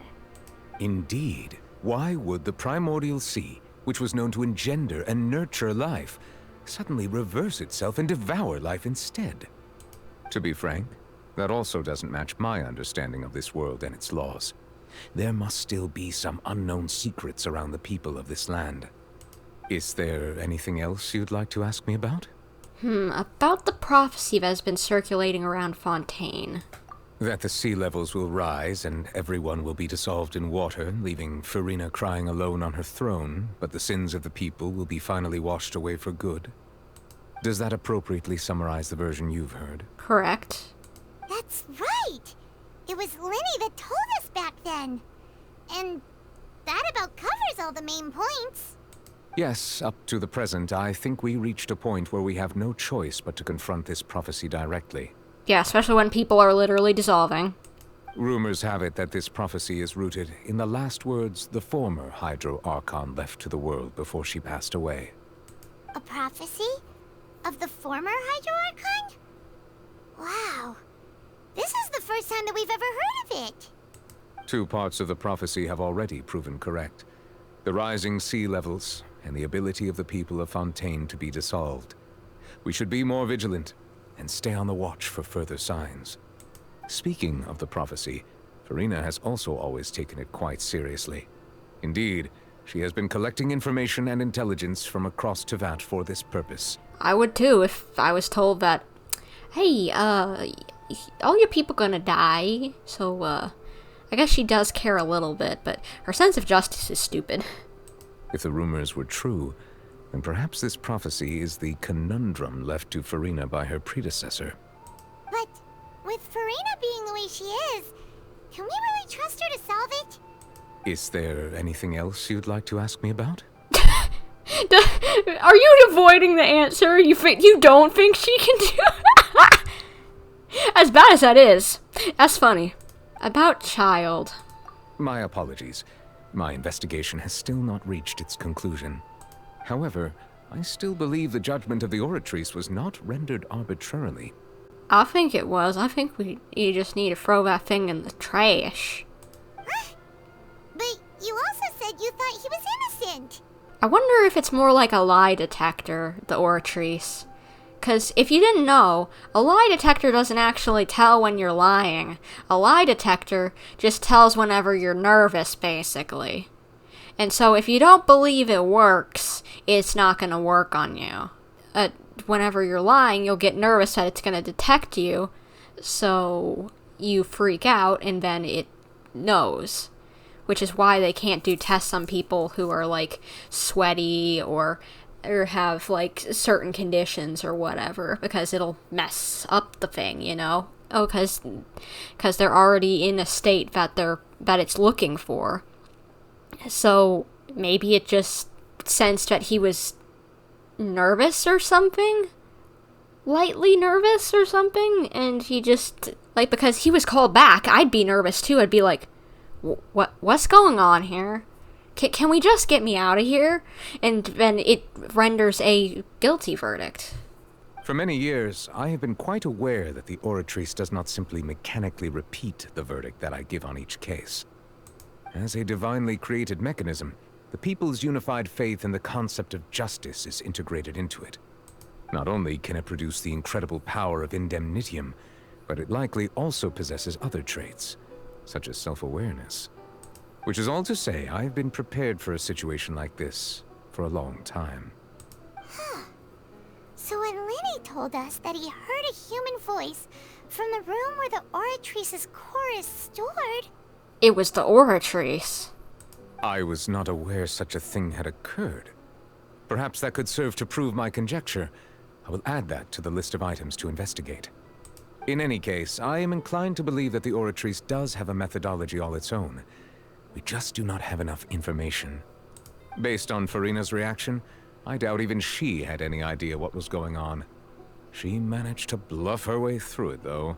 The time-tested twin tricks of bravado and drama. Yup. That's Furina. Furina who I want to slap across the face. A lot. Like 20 times. 30. 100. However many I can do in my lifetime.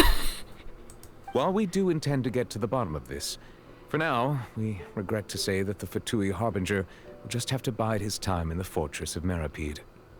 If we did incorrectly convict him of crimes he did not commit, we will most certainly compensate him to the fullest extent allowed by the law. If you ask Paimon, the only compensation he'll want is a no-holds-barred fight with you. True. Is there anything else you'd like to ask me about? Now, about the big thing. About my sibling. Your sibling? Another blonde-haired traveler? I'm sorry, but I've never seen anyone who matches that description. If he ever stepped foot in Fontaine, I'm sure he followed our laws to the letter, and had no reason to appear on the stage of the opera Epicles. Is there anything else you'd like to ask me about? I have no more questions. Very well. It was my honor to provide you with what answers I could. I very much enjoyed conversing with you. I did too, because you are lovely, sir. And, while I don't agree with you smacking child on the head exactly and following rules to a absolute T, I guess you are willing to at least say, hey, we're gonna put him in custody for now. If he's wrongfully done something, he's wrongfully done something. If not, we're gonna let him go. We'll make things right if this was wrong, but we're doing this precautionary for now. So honestly, while I was a bit upset at first, I can understand what he's doing. So, you know what? You're back on my good list. Just don't do anything stupid. It will soon be time for me to leave this blissful tranquility behind and return to Palais Memonia. You really are super busy, Monsieur Neuvillette. Paimon thought you only came here to pay your respects today because you had the day off. Crime and villainy do not have the day off, and so justice must work around the clock as well. This is merely the nature of a justice's work. True. All right. You've got a point. Huh? Paimon just noticed that the rain has stopped. Yeah.